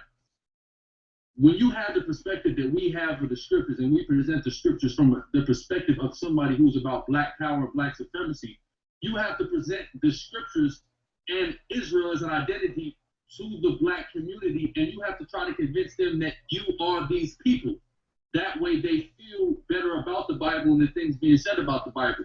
Because the thing is, our people are feeling disconnected from the identity of Israel. You see what I'm saying? If they didn't feel disconnected from that identity, they wouldn't be looking at the Most High no type of way, because they would know that all these good things that he said he was going to do pertains to them and not to anybody else, especially not that goddamn. So see, you see from that perspective, then if Dr. Maat was debating him, and she said that the God of Israel was only for Israel, and he said yes, that's his chosen people, he ain't dealing with nobody else, she would have had a damn good debate and a good argument against him. But I say the God of the Bible is for all mankind, right? If he gonna save the righteous, he would be unjust to condemn a Gentile that's righteous. He would be unjust to condemn. Let me finish my statement, please. As he said, he do not want confusion here, so let's not have confusion, right? So if he condemned an Egyptian, right, that's righteous, he would be an unjust God, because he's supposed to judge righteously. Now, let me read this one scripture, just one scripture, right?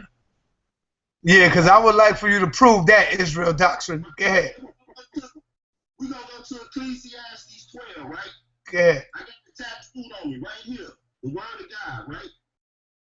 You know we ain't supposed to have no tattoos, so I got that in before I got deep into it, right? We're going to Ecclesiastes 12. I'm going to pull it up and put it up on, share my screen, so y'all can see it, just in case y'all can't find it.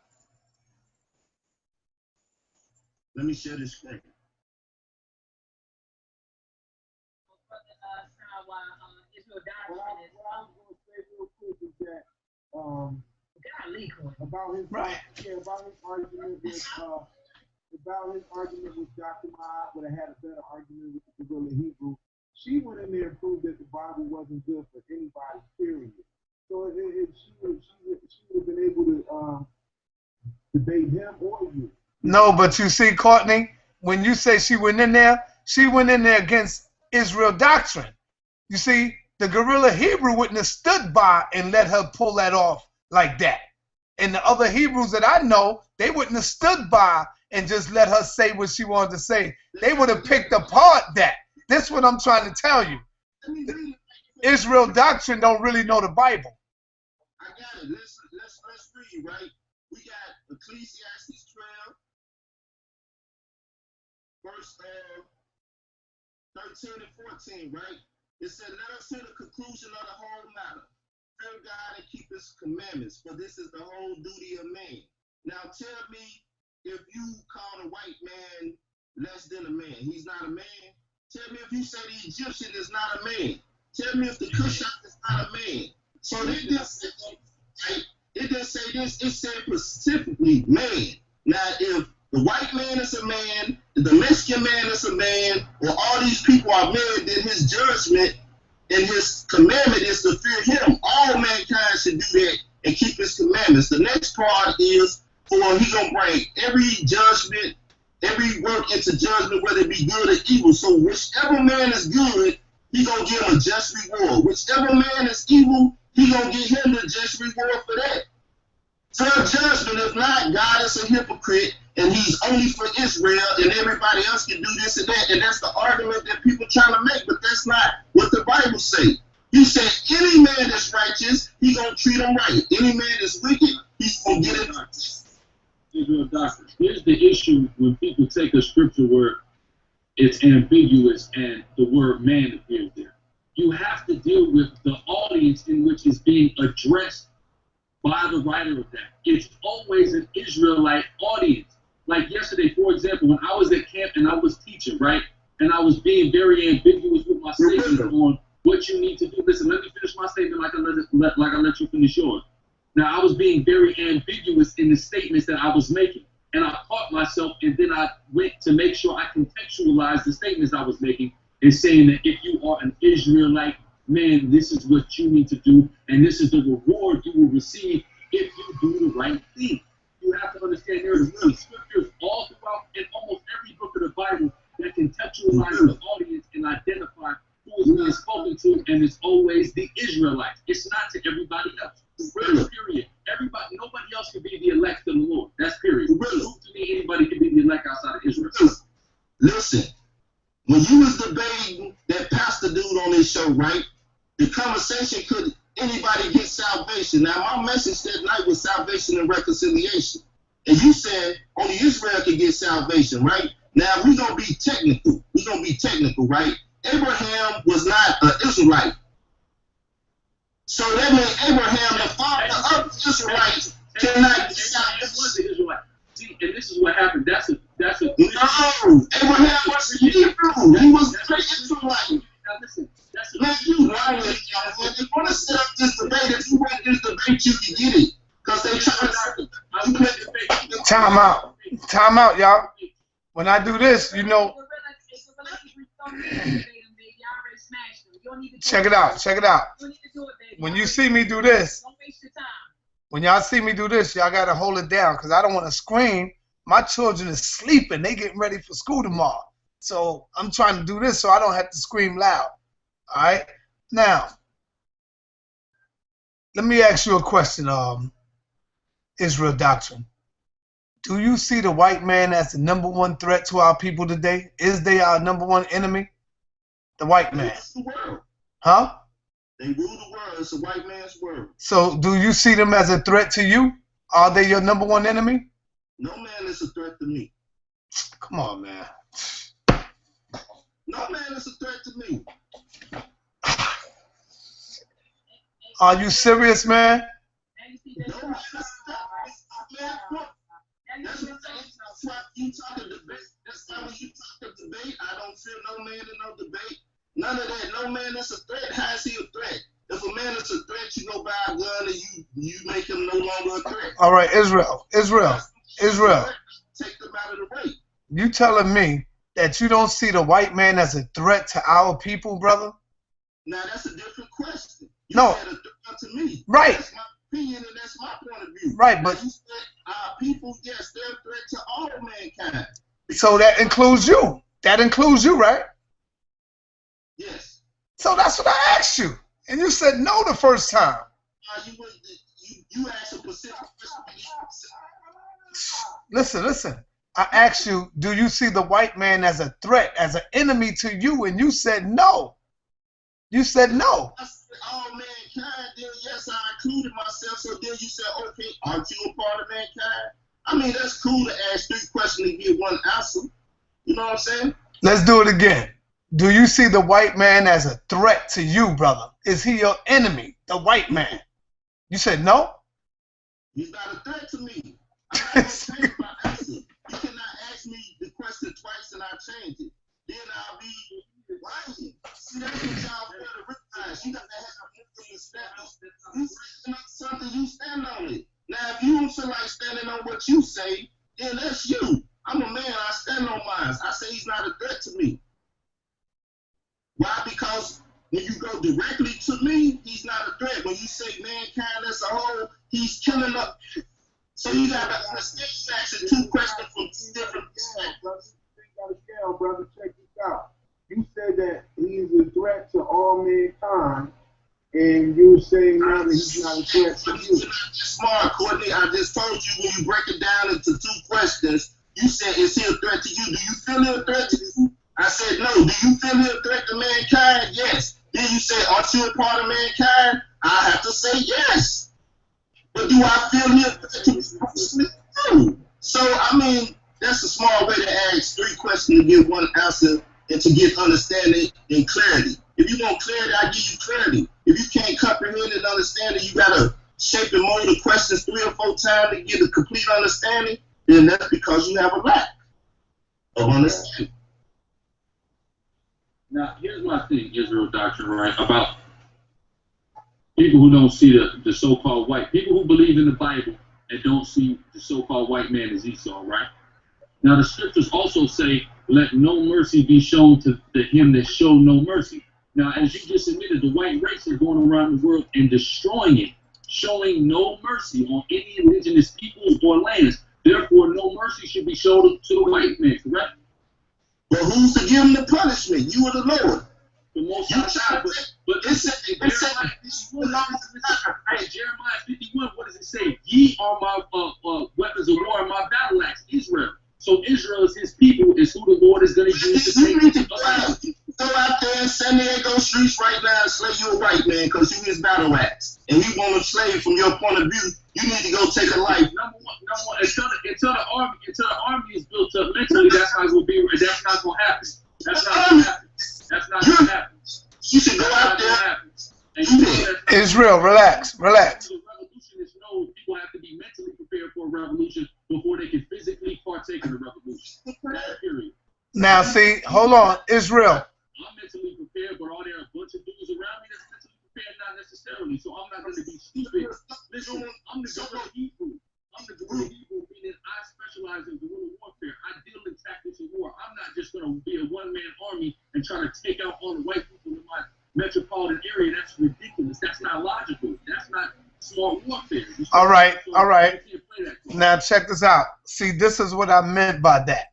So Dr. Maat, I'm going to give her credit for having a debate with a brother, but I'm not going to give her credit for beating a Hebrew Israelite, because I don't see my man Israel Doctrine a Hebrew or Israelite, because he's the first weak Hebrew that I have ever seen in my life. I have never heard a Hebrew. Let me finish, brother. You got to let me finish. You got to let me finish. You got to let me finish. I have never seen a Hebrew show his face like that and tell me that this white man is not his damn enemy. I've never seen that, so I don't know what book are you reading. Can you comprehend? I don't know what book you reading, brother. And it's no wonder. Listen. You see, hold up. Did you hear what Ankh said? Now Jesus, you might call him Yahshua or another name, right? He said, "Love your enemies." He said, "Love your enemies," right? Listen. Israel, you can't overtalk people while they talking. You got to relax while people talking. And I'm saying it's no wonder that my aunt had her way with you, brother, because you didn't bring that fire. You didn't come with the sword. Okay, Sanetta, you trying to sell it too. Have you seen the debate yet, Sanetta? Yes, I watched it on live stream. Okay, so once again, see, now she talking. Anybody that said the debate, make the point where she made the point. All right. Being an Israelite or not has nothing to do with it. All right, hold on. Let me bring in the brother. Peace, my brother. What's going on, sir? Floyd, what's happening, my brother? What's up? Hold on. Floyd, you have a question, my brother? You got to put that on pause. You got to put your YouTube on mute. Go ahead, brother. Yes. No, this brother is not a Hebrew Israelite, man. Come on, man. What's going on? I don't claim to be a Hebrew Israelite. Now, Israel, you got to let them talk, Israel.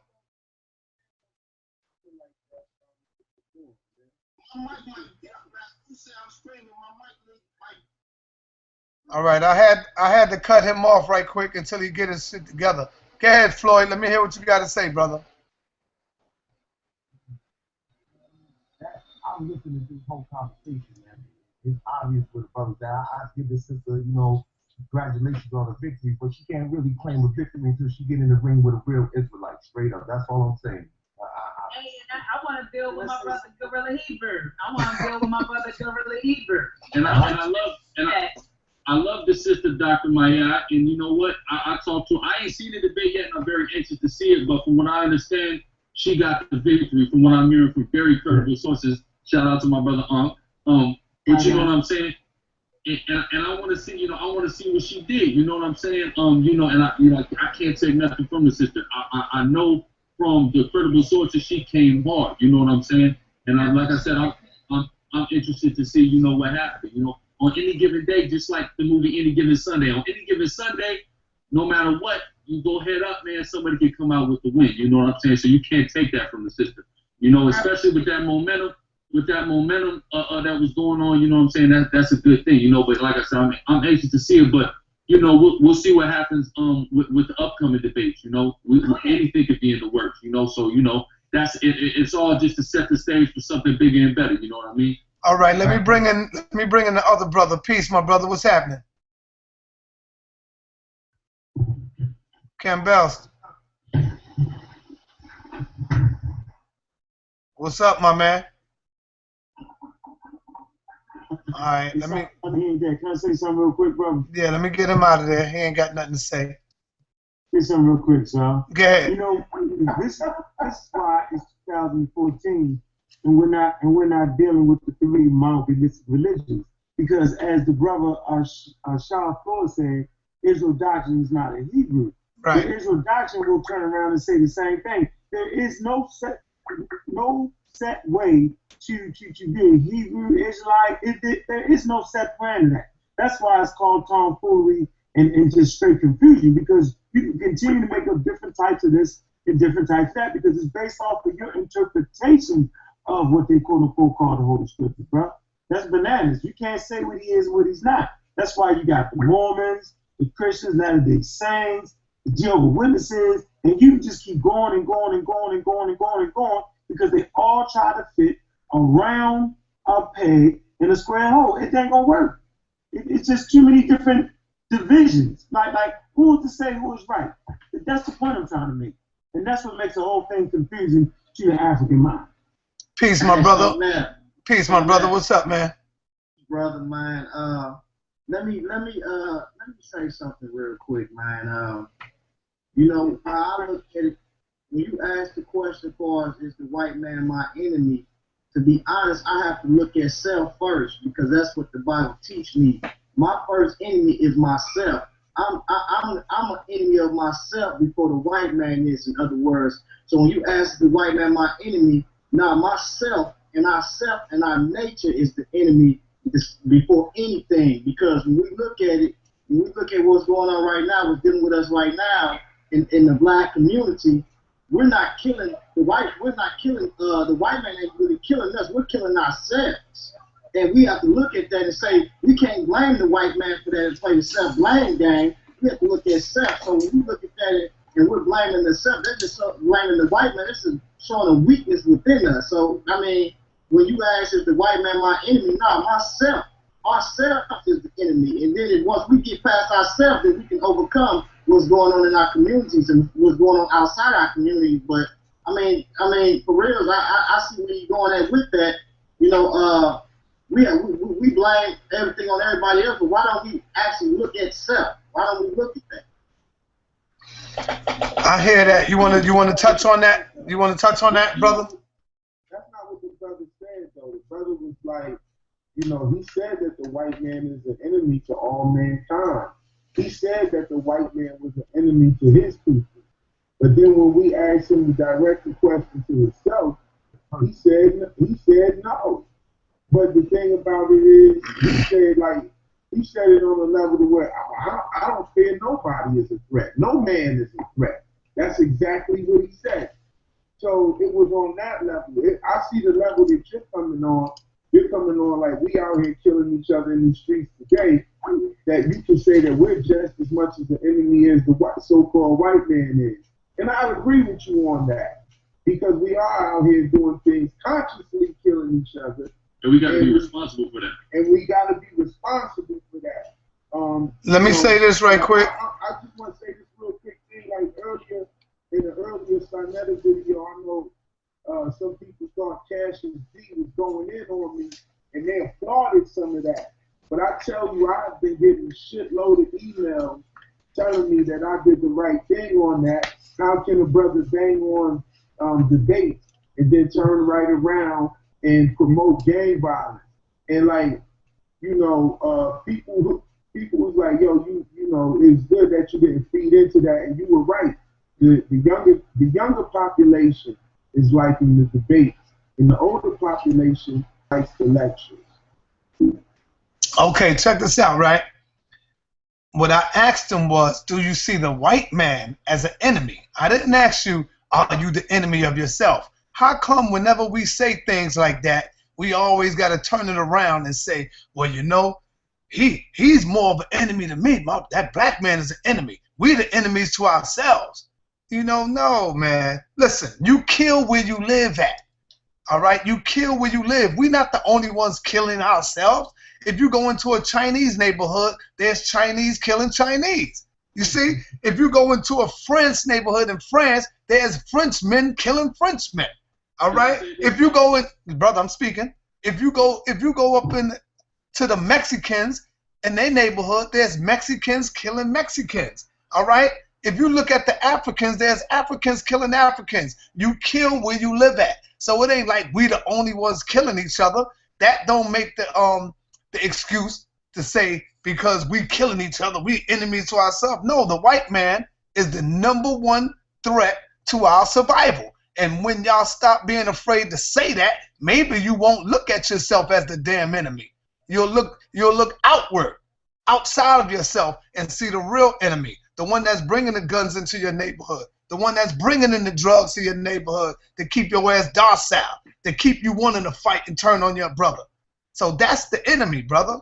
That's what I'm talking about. Who want to get in? Let me respond to that, Sarnetta. Because what I see is us being leaving a state of God consciousness and becoming self-consciousness. And what I mean by that is when you begin to look on your nakedness, you begin to clothe yourself with things this jewelry, gold. So there's what Jealousy said there, see, and you become self-consciousness. So we have a lot of self-conscious rather than God-conscious people, and that's one of the things that we've seen to happen in the Bible. They begin to look on their nakedness, and when you look on your nakedness, you begin to clothe yourself at any cost, whether it's of gold or jewelry, cash, or whatever things that look good on you. So that's the problem that we're having in our neighborhoods right now. Before there was the white man, before they even came in, we was killing each other up then. You know what I'm saying? We was doing that then. So what's the excuse then? When you're self-consciousness, you begin to play the blame game as Adam did, because that's one of the characteristics, that's one of the things that goes forth. So that's what we read in the text, when we see this in the text of the Bible going on. Man became conscious to self, and his self-conscious led him from his God conscious, so then he begins to cover his self up at any cost. So those are things that's going on right now. Can I get in real quick, Sam? Point taken, brother. Go ahead, brother. See, this is the problem. It's 2014, and if you think there is a God or any type of item that comes outside of yourself, you're just mad. He made the statement that basically that man is evil, and we need to be fixed by some outside force. If you listen to what he said, what I am saying is that's not what I said, brother. That's not what I said. Okay, say it again, bro. What did you say? There you go with the slick talk, huh? That's not what I said. Oh, hold on, I said your worst enemy is yourself, huh? You need to fix self, but you have to recognize there's a problem first, huh? So you need to worry about self first before you point the finger to the next man. That's what I said, huh? Okay, so then how can you worry about self if you go to a book that separates you from the creator? How does it separate you from the creator? The book clearly separates God is there and you're here. Am I not right or wrong? Your sins disconnect you from the source, my nigga. No, so then where's the sin come from? Hold on, where's the sin come from, my nigga? Where the sin come from? Where does it come from? What do you mean? Where does it sin from? Max, 4%, right, brother? So like I said, before you said the slick talk, like I said, man is considered evil. Right off the bat. You born evil. Yeah. No, that's not true. That's not true. That's not true. That's a Christian mindset. He made that choice. No. He said I'll come up with that slick talk. And what I said was, according to him and his information, that man is evil. He said, that's not what I said. But yeah, but sin is evil. No, he made that choice, You choose what you want to do. Yourself, That's what I'm saying. Right. But guess what? Like I just said, your book clearly separates self from the creator. And that's the crazy point. That's crazy. You don't even read the book, Listen, bro, when I'm telling you, don't read that book, bro. Come on, African man. You're a bad lawyer with a lack of evidence. Listen. I'm telling you theology. You can't talk. Let me just talk. I'm not knocking your book. What I'm saying is African man and woman has 1.4 million years before the onset of that crazy ass book. Are you discounting 1.4 million years of history that we have before that idea that the creator is separate from man? Yes or no? Oh, 1.4 million. Where you get that from? See what I'm saying, Salnetta? Where did you get that from? Don't worry about it. Can you tell me the age of the earth? That's 100-year-old knowledge, That's not even. Hey, Salnetta, can you give me a letter of the age of the earth right now? He's not ready, man. Well, the brother said. You can Wikipedia the age of the earth. Come on, son, it's 2014. Where did you get that from, Listen, brother, listen to the Unraw Squad show. We will show you how you can actually tell the age of the earth. We talked about this already, I'm not even going to Brother, brother, I apologize. I'm going to send you to the doctor's office. Doctor, please get that food. But let me ask this. When the brother said, can you tell the age of the earth? I don't think nobody have that answer, brother. So when you say you go to the Wikipedia, brother, let me finish. How come when somebody talk? People who have been studied and have college degrees and make that statement without everybody looking at you like you're fucking crazy. That's what I'm telling you, bro. Listen, when somebody talk, why y'all keep cutting them off? You got to let them speak, and then you can say your point. I agree, but I don't want you to sound like that in front of the community. Man, I'm gonna sound like that again, and I'm gonna say it again. I don't think nobody on this earth right now knows how old this earth is, because he cutting me off again. Brother, you could bet me 500. What is you talking about? And how you going? How you going to prove it, Unc? When I'm saying this, yeah. I will bet you $100 we can donate it to a charity to help the black community. That you can prove the age of the earth. Okay, bet. And all you do, but now listen, all you're gonna do, is go by somebody else's saying what they said it was. The man who you claim is the devil. The man who you claim is a liar.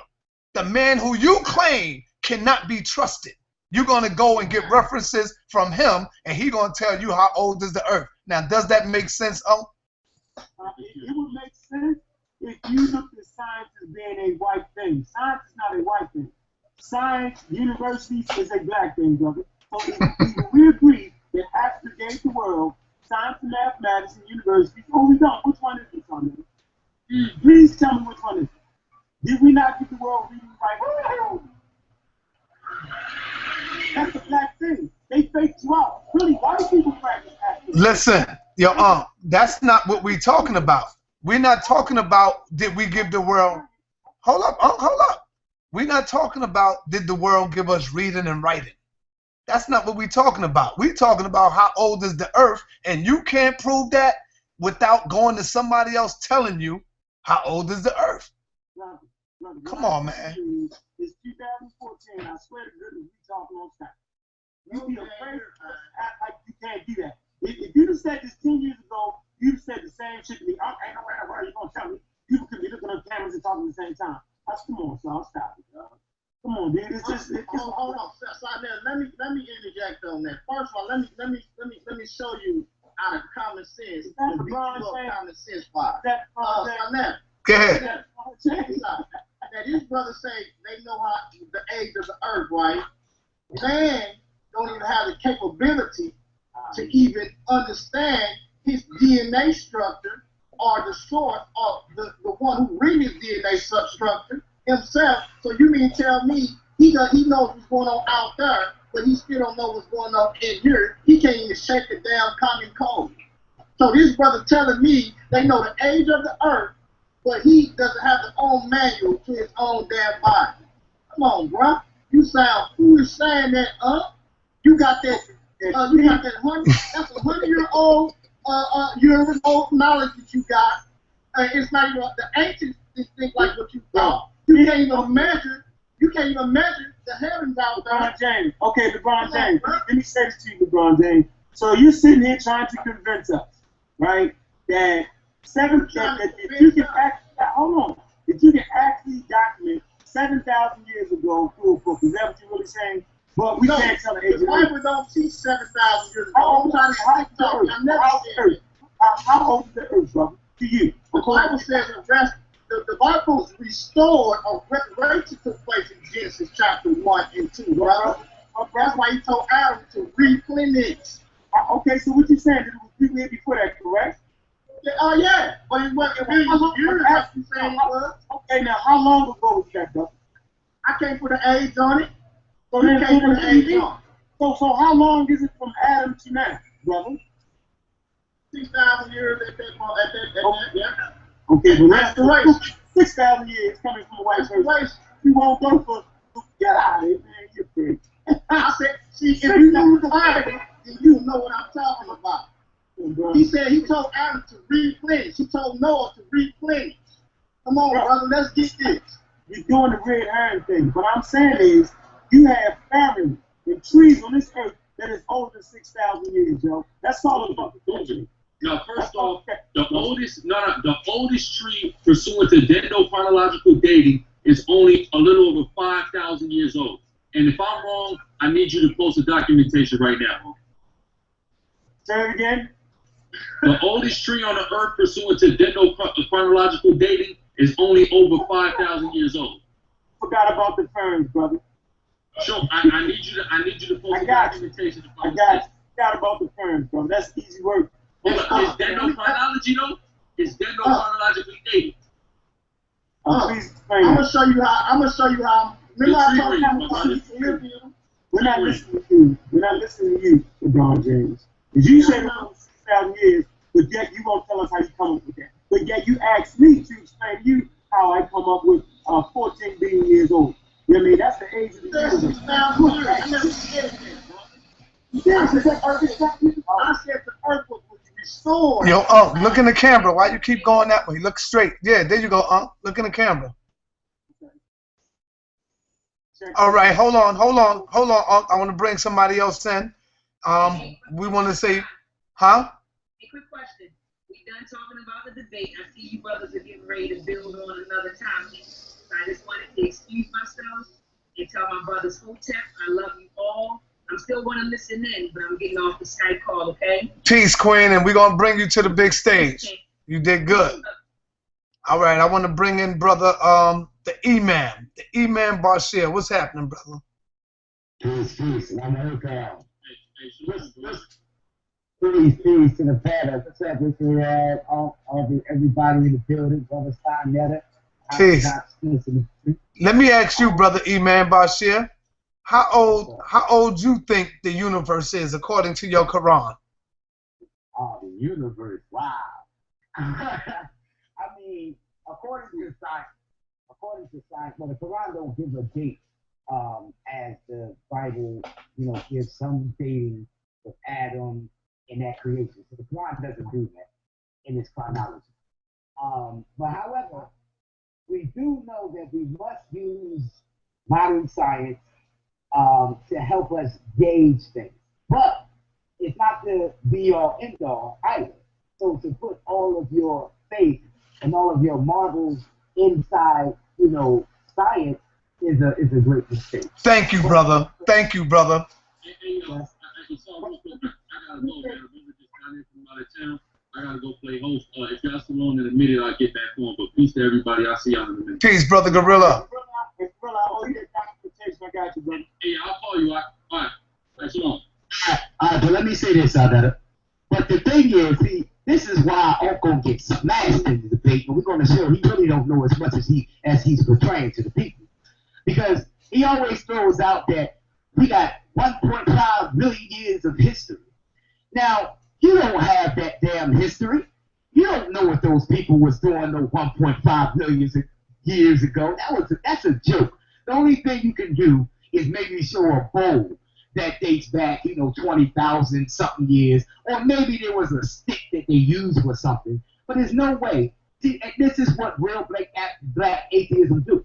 They give you a bunch of information and try to mold it and concoct it into some great story when they don't know what the hell was going on no 1.5 million years ago. In fact, if you do use science, in that time, millions of years ago, hell, 50,000, 100,000 years ago, we were still in a primitive state. You understand? So if we were still in a primitive state, that means that our minds and our civilization haven't begun to come to its evolutionary climax. And that being the case, clearly establishes that we don't have a clue as to what those people believe, what their culture was like, and what their society was like. They only can give you snippets of artifacts that have been found from those certain periods. So he's playing up history to make us, feel better about us. But there's no need to do that because you can see our greatness over the last few thousand years. You can see how great we were, how great we are. I mean, we are the mothers and fathers of the planet. That's not a question. But putting in all this extra information, it's just a joke, man. It's a joke. Yeah, jump in real fast. Look the camera. Look the camera in the camera. Yeah, you can talk like that, huh? Check this out, man. What I said was the history of man. I didn't say whether they was reading, writing, fighting, farting, or what. That's not what I said. What it's clear is we have a clear time period before the three monotheistic religions. And obviously they were doing things because we're here to this day based off the things that they were doing. That was my point. And that would make them a history. Was it recorded history 1.5 million years ago? No, obviously not. But people make history. Am I not right or wrong? It might not be the history that you want them to make, but we have a clear history without the Quran, without the Bible, Old Testament and New Testament. That is my point, and niggas was living fine. That is my point. Cut it out, Bashir. Stop it. Hey, Bashir, let me ask you a question, man. And I heard what you just said, but let me ask you a question. Let's deal with, you said modern science. Do you know, and I'm going to send this information to y'all and put it in your box, Bashir. Do you know that the stuff that Ankh is saying, that the same people that made those laws to say 1.5 billion when you give them Carver dating and radiometric dating, did you know that those things have been proven and those things have been proven to be false, and there's no rate that you can rate the consistent decay of anything? Because guess what? You're missing things that are needful, and that is what's the rate consistent of the decay, and we don't have none of that information. And listen, for instance, Black atheists, you talk about equilibrium, right? Man, go ahead, Jack Fat, man. We talk going back down that road. Okay, let's go down. Let's talk about that. You're crazy, yo. You know, hey, son, man, you know what he's doing? He's going to use Christian creationists to debunk science. Him and Hebrew Israelite. How that sound, dog? Like, come on, yo. White Christians, come on, yo, you know that though, right? Tell the truth, no. State your source. No, state your source right now. Creationism by white Christians. State your sources, brother, right now. So we can tell the truth. Go ahead. Hold on. Tell the truth, let me express something to you. No, tell the truth. Let me express. Hold on, let me speak. Who are you using? Please. Never in your life So, Dr. Maat, you are ever in your lifetime challenge me when it comes to the authority of that body, because you will get smashed. I'm not like evil Guerrilla. I'm nothing like Dr. Maat. I'm nothing like Israel. And you need to look it up, because I'm telling you. Hey, brother, I'm not seeking. This is what you're forgetting. And that's why you don't have to challenge me about the body, because you know you can get smashed. No, here's my point. Who am I, the real black atheist, to challenge you on your Israelite story? What I'm saying is that Israelite story does not apply to me. That's all I'm saying, brother. All right. Like, you have no right to tell me what I can believe and what I can't. I have no right to tell you what you can believe and what you can't. I'm saying you can't make that story apply to me. All right, check this out. Check this out. For Imam Bashir, you hear me? Yes, sir. I hear you. Okay, brother. What type of Muslim are you? I want to try to get to understand something here. The type of Muslim you are, brother. Yes, sir. I'm a Muslim. I'm a Muslim of the Ankh. Yo, come on, dude. Hold on, y'all. I can't wait to get you in the ring. But hold on, Bashir. Bashir. Yes, sir. Are you saying when you take your shahada, if a brother take his shahada, he's your brother? Am I correct? Yes, sir. Okay. So are you brothers with the Arabs in these bodega stores that took their shahada? Are these your brothers? Some of them. Is the white man your brother that take his shahada? Is he your brother too? Because he took his shahada. Some of them. Damn. It's like this. It's like this. This is, no, hold on. I don't need you to tell me what it's like. I already know what it's like already. Just by you accepting the white man as your damn brother because he take his shahada. That's crazy as hell, man.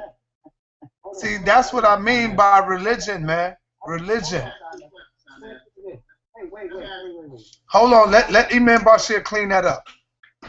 No, I'm not cleaning up nothing. I'm gonna say what I mean and mean what I say. Go ahead, brother. Now, you know, we hear Dr. Khalid Muhammad, for example. Go ahead. Say the same exact thing. Dr. Khalid said, "Those are my brothers in the faith, but not my brothers by nature." So I take that same stance. So you can be a brother in the faith, and Satan can always be reformed. But don't get it twisted. Just because somebody take their shahada doesn't mean that they automatically becomes my brother, because what the shahada is something that you profess, but the action of Islam is something that you act out. So regardless as to what your ethnicity is, if you are doing harm to me, then you are an enemy of mine. Now, our teacher, as well as the Quran, clearly establishes that our European counterparts, amongst them, they are the great Dajjal, or the father of Satan, the greatest deceiver. So I understand that white folks in general, amongst them lies the greatest devil on the planet and the greatest ones that will ever be known. Let me ask you, Imam. Hold on. Now, you know, whoever get on this show, you know you get on the hot seat fucking with Sarnetta, man, because that's how I keep it real. I love the hot seat. Well, let me ask you, Imam. Why would you choose a white Pakistani guy as your leader over the Honorable Elijah Muhammad, over a brother like that? Why would you choose a white guy? Out of all people dealing with Islam, here's a man telling you, you are the greatest that ever did it. You are the chosen people. You are God. Why would you choose a Pakistani white boy over the Honorable Elijah Muhammad? All right, so listen. If you're going to be a Muslim, why choose a white boy? Right, strap on your seatbelt for this answer. Go ahead. First of all, my teacher is not no damn white man. Let's just get that clear and straight. What is he? Hold up. My teacher is a melanated person. Let's get that right. Is he what you can consider sub-Saharan African? Of course not. But you know, around the planet, there are melanated indigenous aboriginal people, and my teacher was one of those. Even if you look at India, you can see that India had a caste system. That caste system was based on the darkness of the skin, as well as the caste of where you fit, whether you're rich, poor, middle class, so on and so forth. So we have to study the information a little harder, because anybody who don't look directly like us, we try to call them a white man, and that's wrong. My teacher wasn't no white man. Secondly, hold on, brother. Hold on. Secondly, as far as Elijah Muhammad. Now listen, as far as Elijah Muhammad, it's pretty fly to understand that my teacher, Mirza Ghulam Ahmed, may peace be upon him, actually was the catalyst to the starting and the doctrine, much of the doctrine of the Nation of Islam and Elijah Muhammad. This is a fact. In fact, 80 to 85% of their teachings come directly from my teacher. There's no doubt about that. But the people, unfortunately, have not been educated on this and, have been led off. But if you look at the Quran that they use, if you look at the concepts when they call the white man the devil, they got all of this from my teacher, Mirza Ghulam Ahmed. That could be proven. Can I jump in something? Hold on, real black atheist. Hold up. Let him get it out. Okay. Let me finish. So understanding now he laughing, but he don't know no damn history of what I'm talking about. He's right. No problem. No, I think you're right. All right. I'm pretty sure you're right with that. Oh, okay. Thank you. Yeah. All right. So I'm sorry for that. But this is actual fact. You know what I'm saying?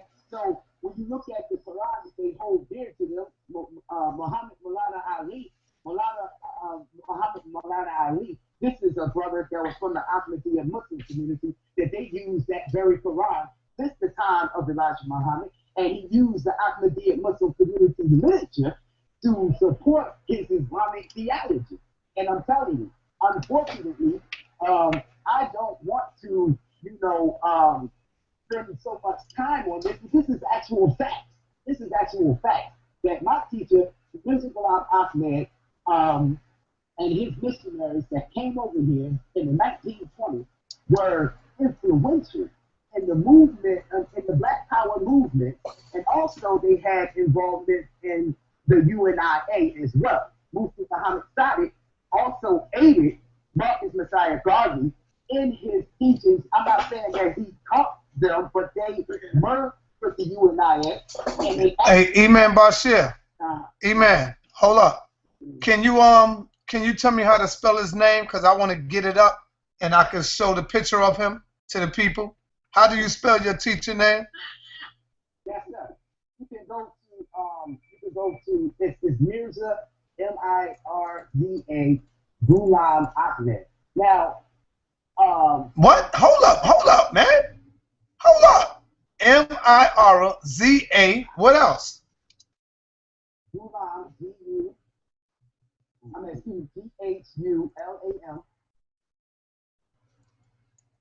Ahmed. All right, I got it. Now, look. My teacher most certainly was right, but I'm sorry to do this to you, E-Man, but I'm gonna have to do it. Okay. This shit is crazy, man. You call him a melanated people, man. See, we try to change shit just to make it fit us. Oh, man. Hey, Sal, can I say something? Go ahead. Real quick. Based off of, and I hope you bring this out in the big shit, because most people haven't really heard that. And I think you should bring that out. Trust me. And bring that out. Now everybody can understand why Brother Ankh is a real black atheist. Because I refuse to follow any movements, any groups that's based off of a Pakistani. That's like the most craziest shit I've heard in the last 45, 47 years of my life. That's what I'm basically trying to say. That makes no sense to me. So I'd rather be informed and instructed by my ancestors. Can everybody see that? Can everybody see that? Is that him, Imam Bashir? Yeah, that's going to be my picture on the shelf. What's the melanin in that? Hold on. Maybe, no. No. First of all, wait a minute. First of all, I'm not. You have every right to know. I'm about to put up, I can't see anything.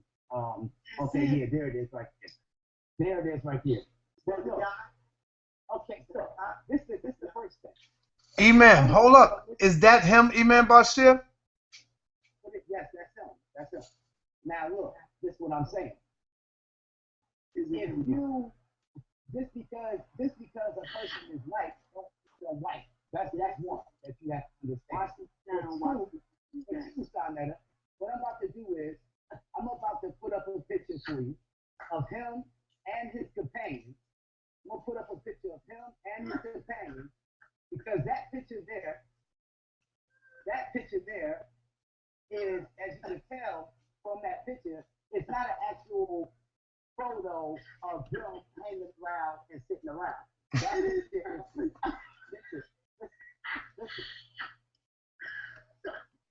Hey, Sarnetta, man, I gotta ask you a question, man. Let the brother ask me a question.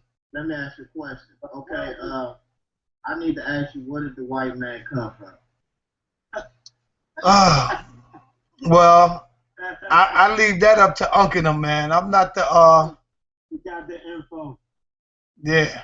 Hold on, Sarnetta. I didn't want to ask Unc because Unc is on the 8th thing, and I ain't really rocking with that. You know what I'm saying? I ain't rocking with that. But Sarnetta, let me ask you something. Be real and be honest. Okay? Do you believe about the essence of nature, right? Do you believe that we are deeply entwined with nature? You believe that, right? Well, we used to be entwined with nature. Not today, we not. Okay, yeah, you're right. I agree with you on that. Yes. Okay, if you believe that, then why don't you respect the essence that nature brings forth of all multicolors and diversity of colors in the animal kingdom and also in the human kingdom? Okay, now here you go, trying to get me to love white folks. There you go. You see? That's crazy. All right, let me answer you, because I know what he did to my mother. I know what he did to my father. This man is a direct opposite of us, brother. We are not the same people, man. And see, religion, you're a religious dude, aren't you? Yeah, I'm religious. What you follow the Bible? Yes, I'm a the Bible. All right.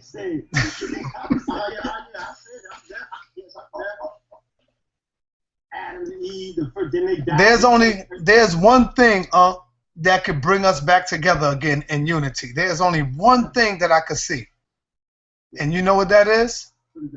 The white man got to put us back on the slave ship.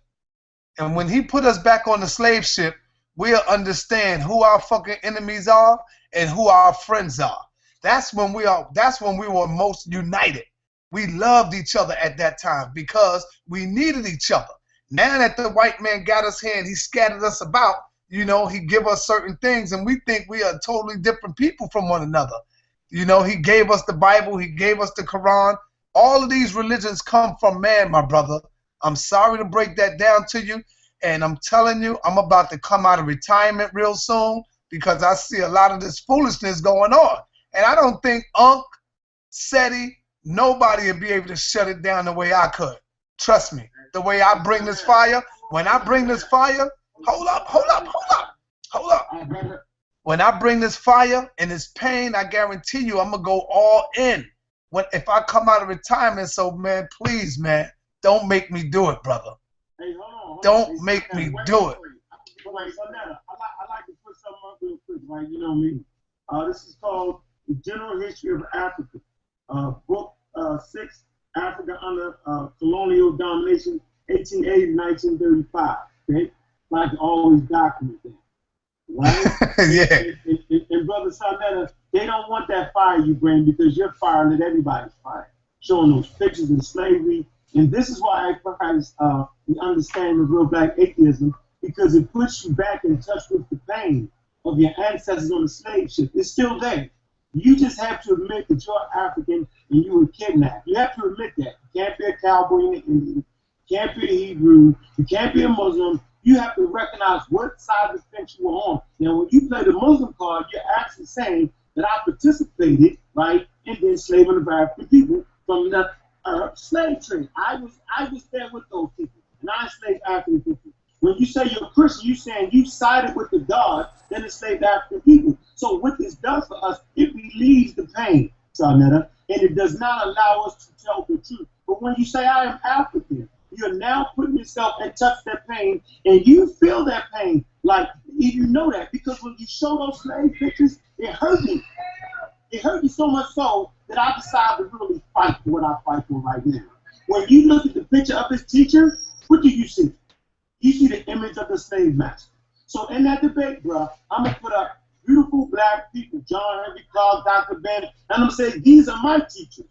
They're all real black atheists. They know it. They know they was atheists. And I'm saying, here's his teacher. He's a Muslim.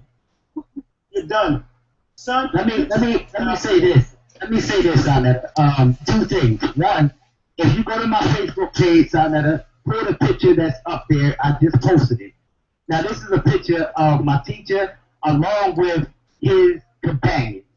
Secondly, I want to say is, has anyone ever heard of Josephine Baker? Yes. Josephine Baker. If you put up a picture of Josephine Baker, most people will say that's a white woman because we're looking at her skin tone. And this is deeper than skin tone. Okay, skin tone only depicts the amount of melanin that you have in your skin. It only depicts your skin pigmentation.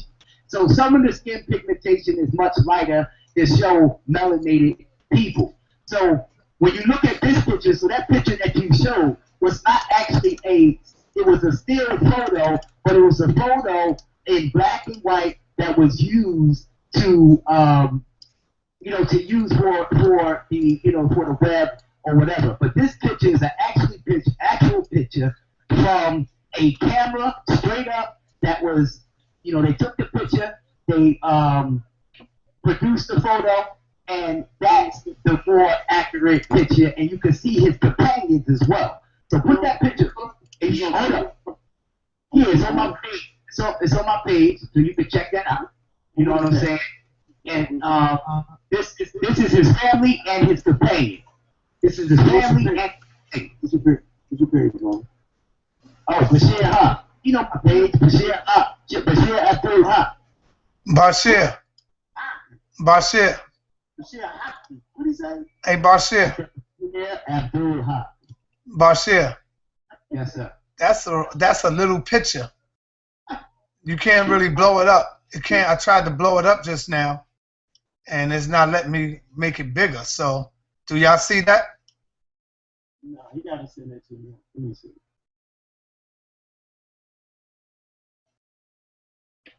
You see it? Come on with that, man. Are you serious, yo? Bashir bugged out, man. I know.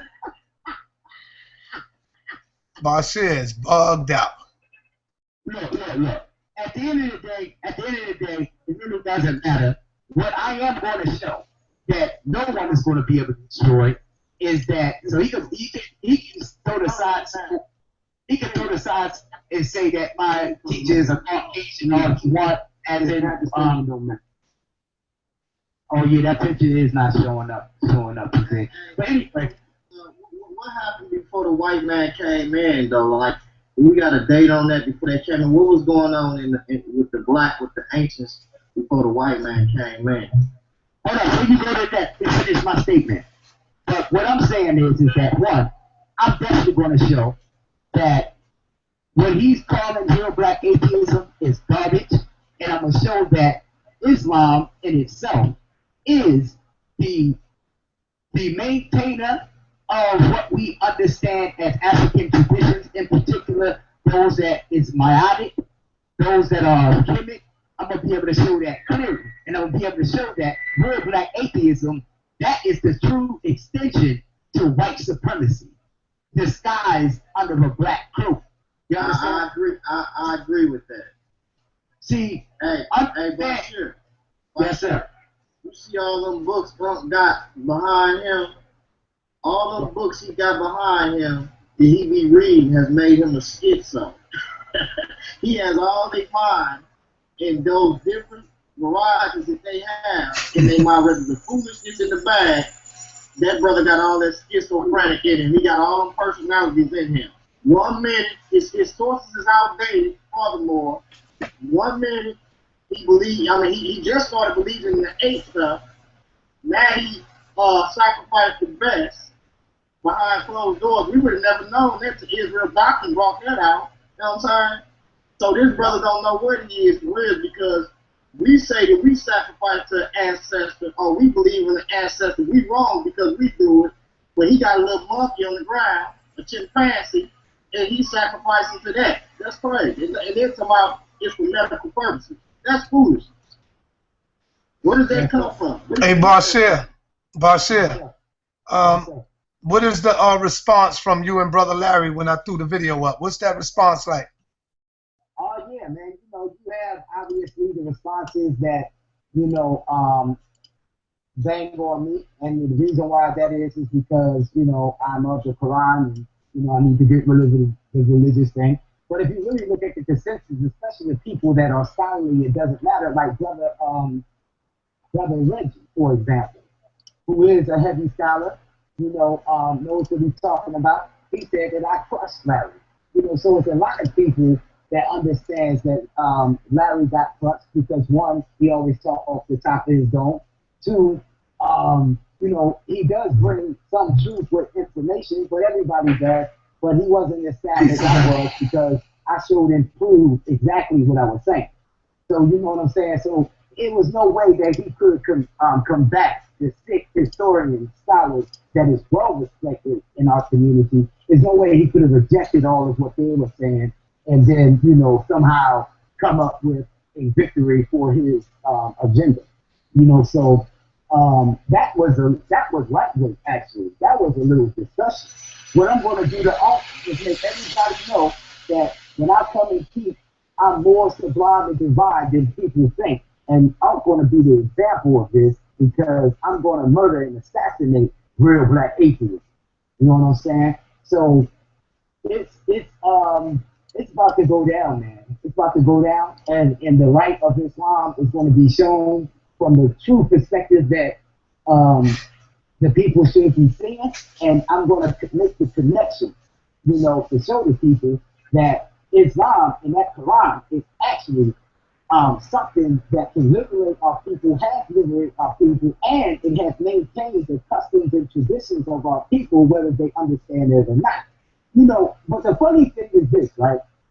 When you hear people talking about Black African culture and society, why is it that you don't really hear about West African culture? Why is it that you don't really hear about South African culture? Why is it that you really don't hear about Eastern African culture? And the reason being is because it's a lot of crazy stuff that goes on in those societies that we don't really want to bind ourselves with. And for example, you have tribes that put rings around their neck and put those, you know, those whole things inside their earlobes to make their earlobes bigger, and actually do put bones in their noses or nose rings like the bull rings inside their noses, and this is how they live their culture. See, we don't want to connect with that part of Africa. You know what I mean? So we are very selective in what we want to embrace, you know, under the banner of it's African and it's black.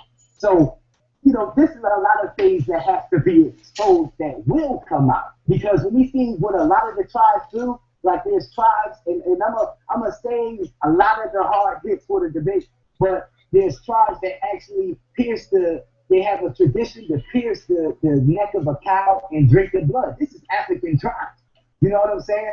So it's a lot of things that we claim that, you know, we're so African power, but when you go into other tribes, they don't want to connect with drinking the blood directly out of the cow's neck. They don't want to do that. They don't want to put down bull nose rings inside their noses and, you know, extend their earlobes and extend their necks as a lot of them do. You got the red clay people. You know, they paint their bodies with red clay. They're not trying to do that. And they damn sure not trying to be walking around looking like the Egyptians neither. They're not trying to do that neither. They're not trying to really live the culture and those customs and traditions. So what they're trying to gravitate towards is what they perceive as being great. Bashir, what are you talking about? What are you talking about, and what are you trying to prove, man? Okay, this is what I'm talking about. Short and sweet. What I'm saying is, we claim Black African customs, but we discard the customs that are contrary to what we understand to be right. For instance, Sanetta, there's African tribes that put rings around their neck. I know you said all of that. You said that. Right. Do you want to do that? Hell no. Exactly. That's my point. We're selective on when we say Africa. We're selective. Does anybody on this panel understand what I'm saying? I understand what you're saying. I'm trying to understand why there's no similarity between the stuff the Ankh preach and the ancients preach, because Ankh say the black atheist, but if you had said that in the ancient time, it wouldn't be no Ankh no more, because they actually believed in that stuff. So where does this teaching come from? Where do you get that from? Hey, you don't need to lean over, just look in the mirror, but we can see you. Check this out, I would like for you to really go in and explain what is this black atheist, this God killer, because you bring up ancient Kemet, but they were the gods. You see, hold on, just relax. They wasn't running around talking about they was atheists. They was the gods. They was the goddesses. So and look at your shirt right there. That's supposed to be the eye of who? Horus? Heru? That's huh? That's the eye of Amun-Ra? Yeah. Or Heru? It's Amun. Okay, Amun. Was he a god? Absolutely. So let's deal with the black atheist and the God killer. What does this really mean? I want you to, you got the floor, brother. Can't really scream because my wife is ready to go to sleep. Okay. But, what these brothers don't understand is that you can be atheist to another system and still hold on to your tribal God. They just probably need to do more research in the history of that. We'll be bringing that information to the debate, and it's atheist, meaning against theists, against monotheists. So I'm against Islam, Christianity, and Judaism. You are the truth, Sanetta. You just don't use that word. Noble Ali was, because he didn't practice the Islam that the Arabs did. Honorable Elijah Muhammad was, because he didn't practice the Islam of the Arabs. Black Christian nationalists don't practice the Christianity of the white man. The black Hebrew Israelites, will tell you right now that those Israelites aren't real. And so really, they all do the same thing I do. I just say fucking out with all the ways. Like, I got Bashir, yo. He's a Muslim, and at the end of the day, he wants to get us on that prayer room. And that's a black African power motherfucker. Thank you, brother. All right, there y'all have it. So y'all ain't got to keep asking him, why do he call himself an atheist? He just broke it down. He just broke it down. Yeah, what he left out. This is what he left out. What he left out is that atheism essentially came from those European Greeks, these white Greeks, that came up with this philosophy, because people was going against fields. People was going against the God of the state. But however, the important thing is that this terminology was used by the European man. We black people did not use this terminology, just as the same as we did not discriminate based on race as the Europeans came in to do. We didn't do that. We had quarrels with one another. Yes, we did. But and we even degraded some of our tribes. Yes, we did that as well. But when we look at the paradigm of atheism, racism, and all of that, it stems from white people, point blank and period. So how could you be so pro-black, but still at the same time use white created systems to express your hatred or your denying of creator? So we want to use the white man's terminology to express his black theology, and that is a mistake, and that is ignorant to do. And hold up, real quick. Let me finish here. I got you. Let me finish just with this.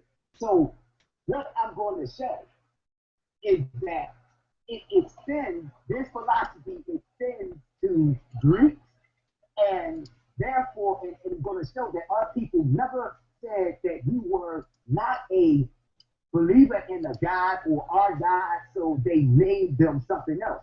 It was a way of life and a culture. And if he's trying to say that Noble Drew Ali will be considered an atheist in the Islamic world, no, he wouldn't. He may be considered a Muslim king. He may be considered a kafir, but never would he be considered an atheist. If that terminology is not used, it's not used in Islam. Being disingenuous, that means you're a non-believer. Am I not right or wrong, brothers? Yes, that means you're a non-believer. Correct. So now I'm getting off this thing right now, brothers. Black African power. All right, peace, brother. Peace, Peace. See, this is the games that's being played, right? Now, from one perspective, you can say that atheism, it means you're not up and you don't believe in the God of the particular state. But in reality, they were speaking about the African or the gods that the blacks were adhering to. That's for one. They was using that word to talk about their people as well, but in particular, those that were outside of their theology, which was the African or Afro-Asiatic people. So this is what we're going to expose. He's not going to be able to run from it. You know what I'm saying? Well, hold on, Bashir, man. What gets me is about Ankh is because he said he a black atheist, but then the brother go talking about apes and talking about he's a black atheist, then he don't take on the God of the white man, but then this Negro go and take on evolution dealing with apes. I don't understand that. Like, how can you do that's an oxymoron right there. Like, that's foolishness to me. Like, so you pick and choose what you want to take on, and I don't understand that. All right, my brothers, we're gonna with that we're gonna close out. Hey, brother Courtney, you there? Damn, Courtney, you chilling, huh? I'm on mute right now, just checking it out. All right, man. I'm gonna say peace and Black Power, family. Thank y'all for coming in. Thank y'all for coming in and sharing this information.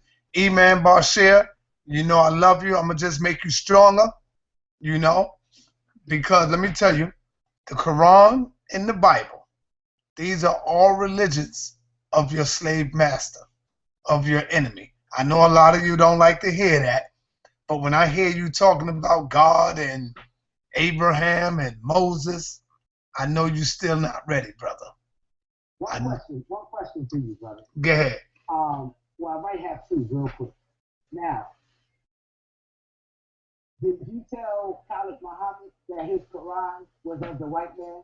And are you saying that Elijah Muhammad gave the people what is called Islam and instructed them to study the Quran as well as the Bible? That he gave us tools of the slave master to act out and practice? Is that what you're saying to the people? No. Okay, let me answer that question. Now, no, I did not tell Dr. Khalid Abdul Muhammad that. And the reason I didn't tell him that was because I wasn't on that level at that time. You see, if he would have been here today, me and him would have been having a discussion, and he would have been trying to convince me that the God of the Bible is real, that Abraham and him is real. You see, I wasn't on that level. You see what I'm saying? You understand what I'm trying to tell you? Let me get clear. I'm not saying that you don't retire.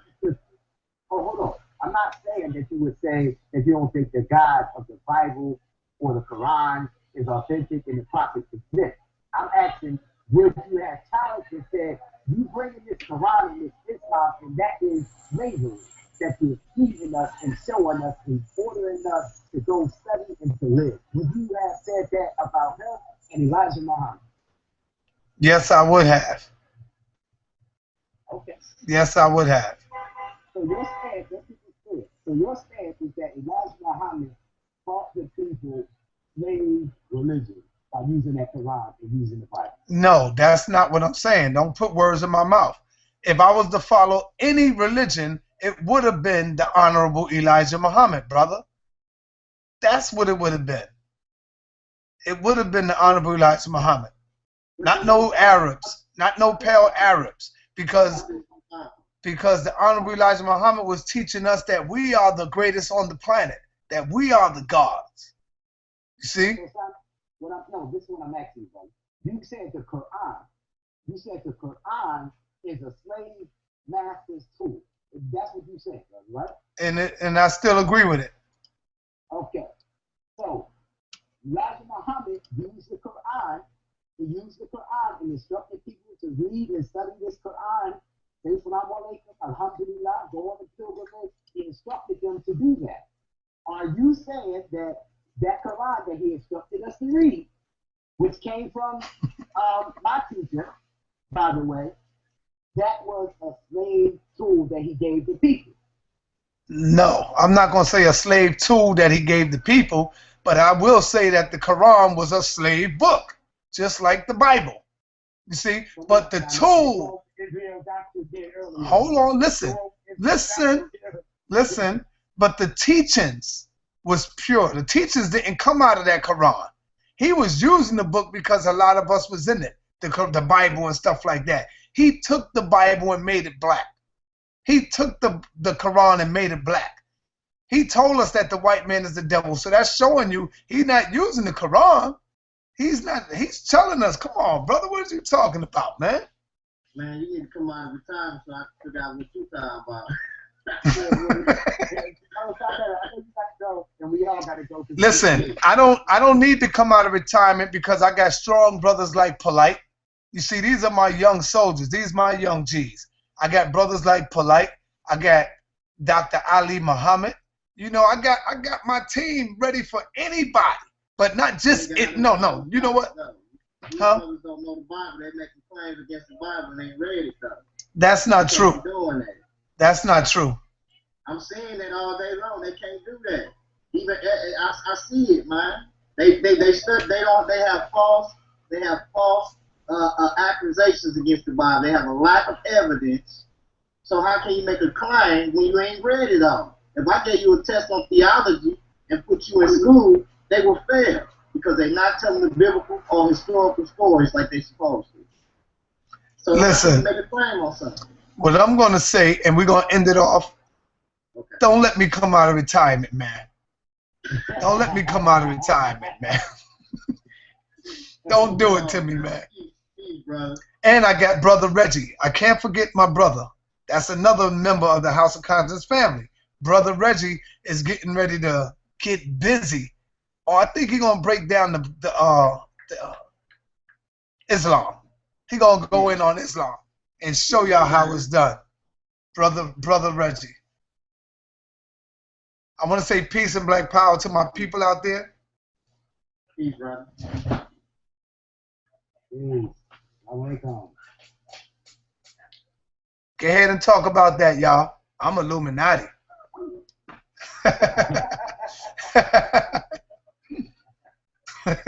Illuminati. E-man, if only you can see what I'm doing. You know they in there bugging. I got the pyramid up, right, and I'm looking through it with my hand. I see you through the series, brother. Yeah. Boo. Scared ass niggas. But Sarnetta. Yeah. And the white man is the greatest devil on the planet. That's for sure. Oh, there you go. That's why you my brother. That's why you my brother. Peace, my brother E-Man Bashir. Talk to you tomorrow. Peace, beloved. Talk to you. Everybody peace. All right.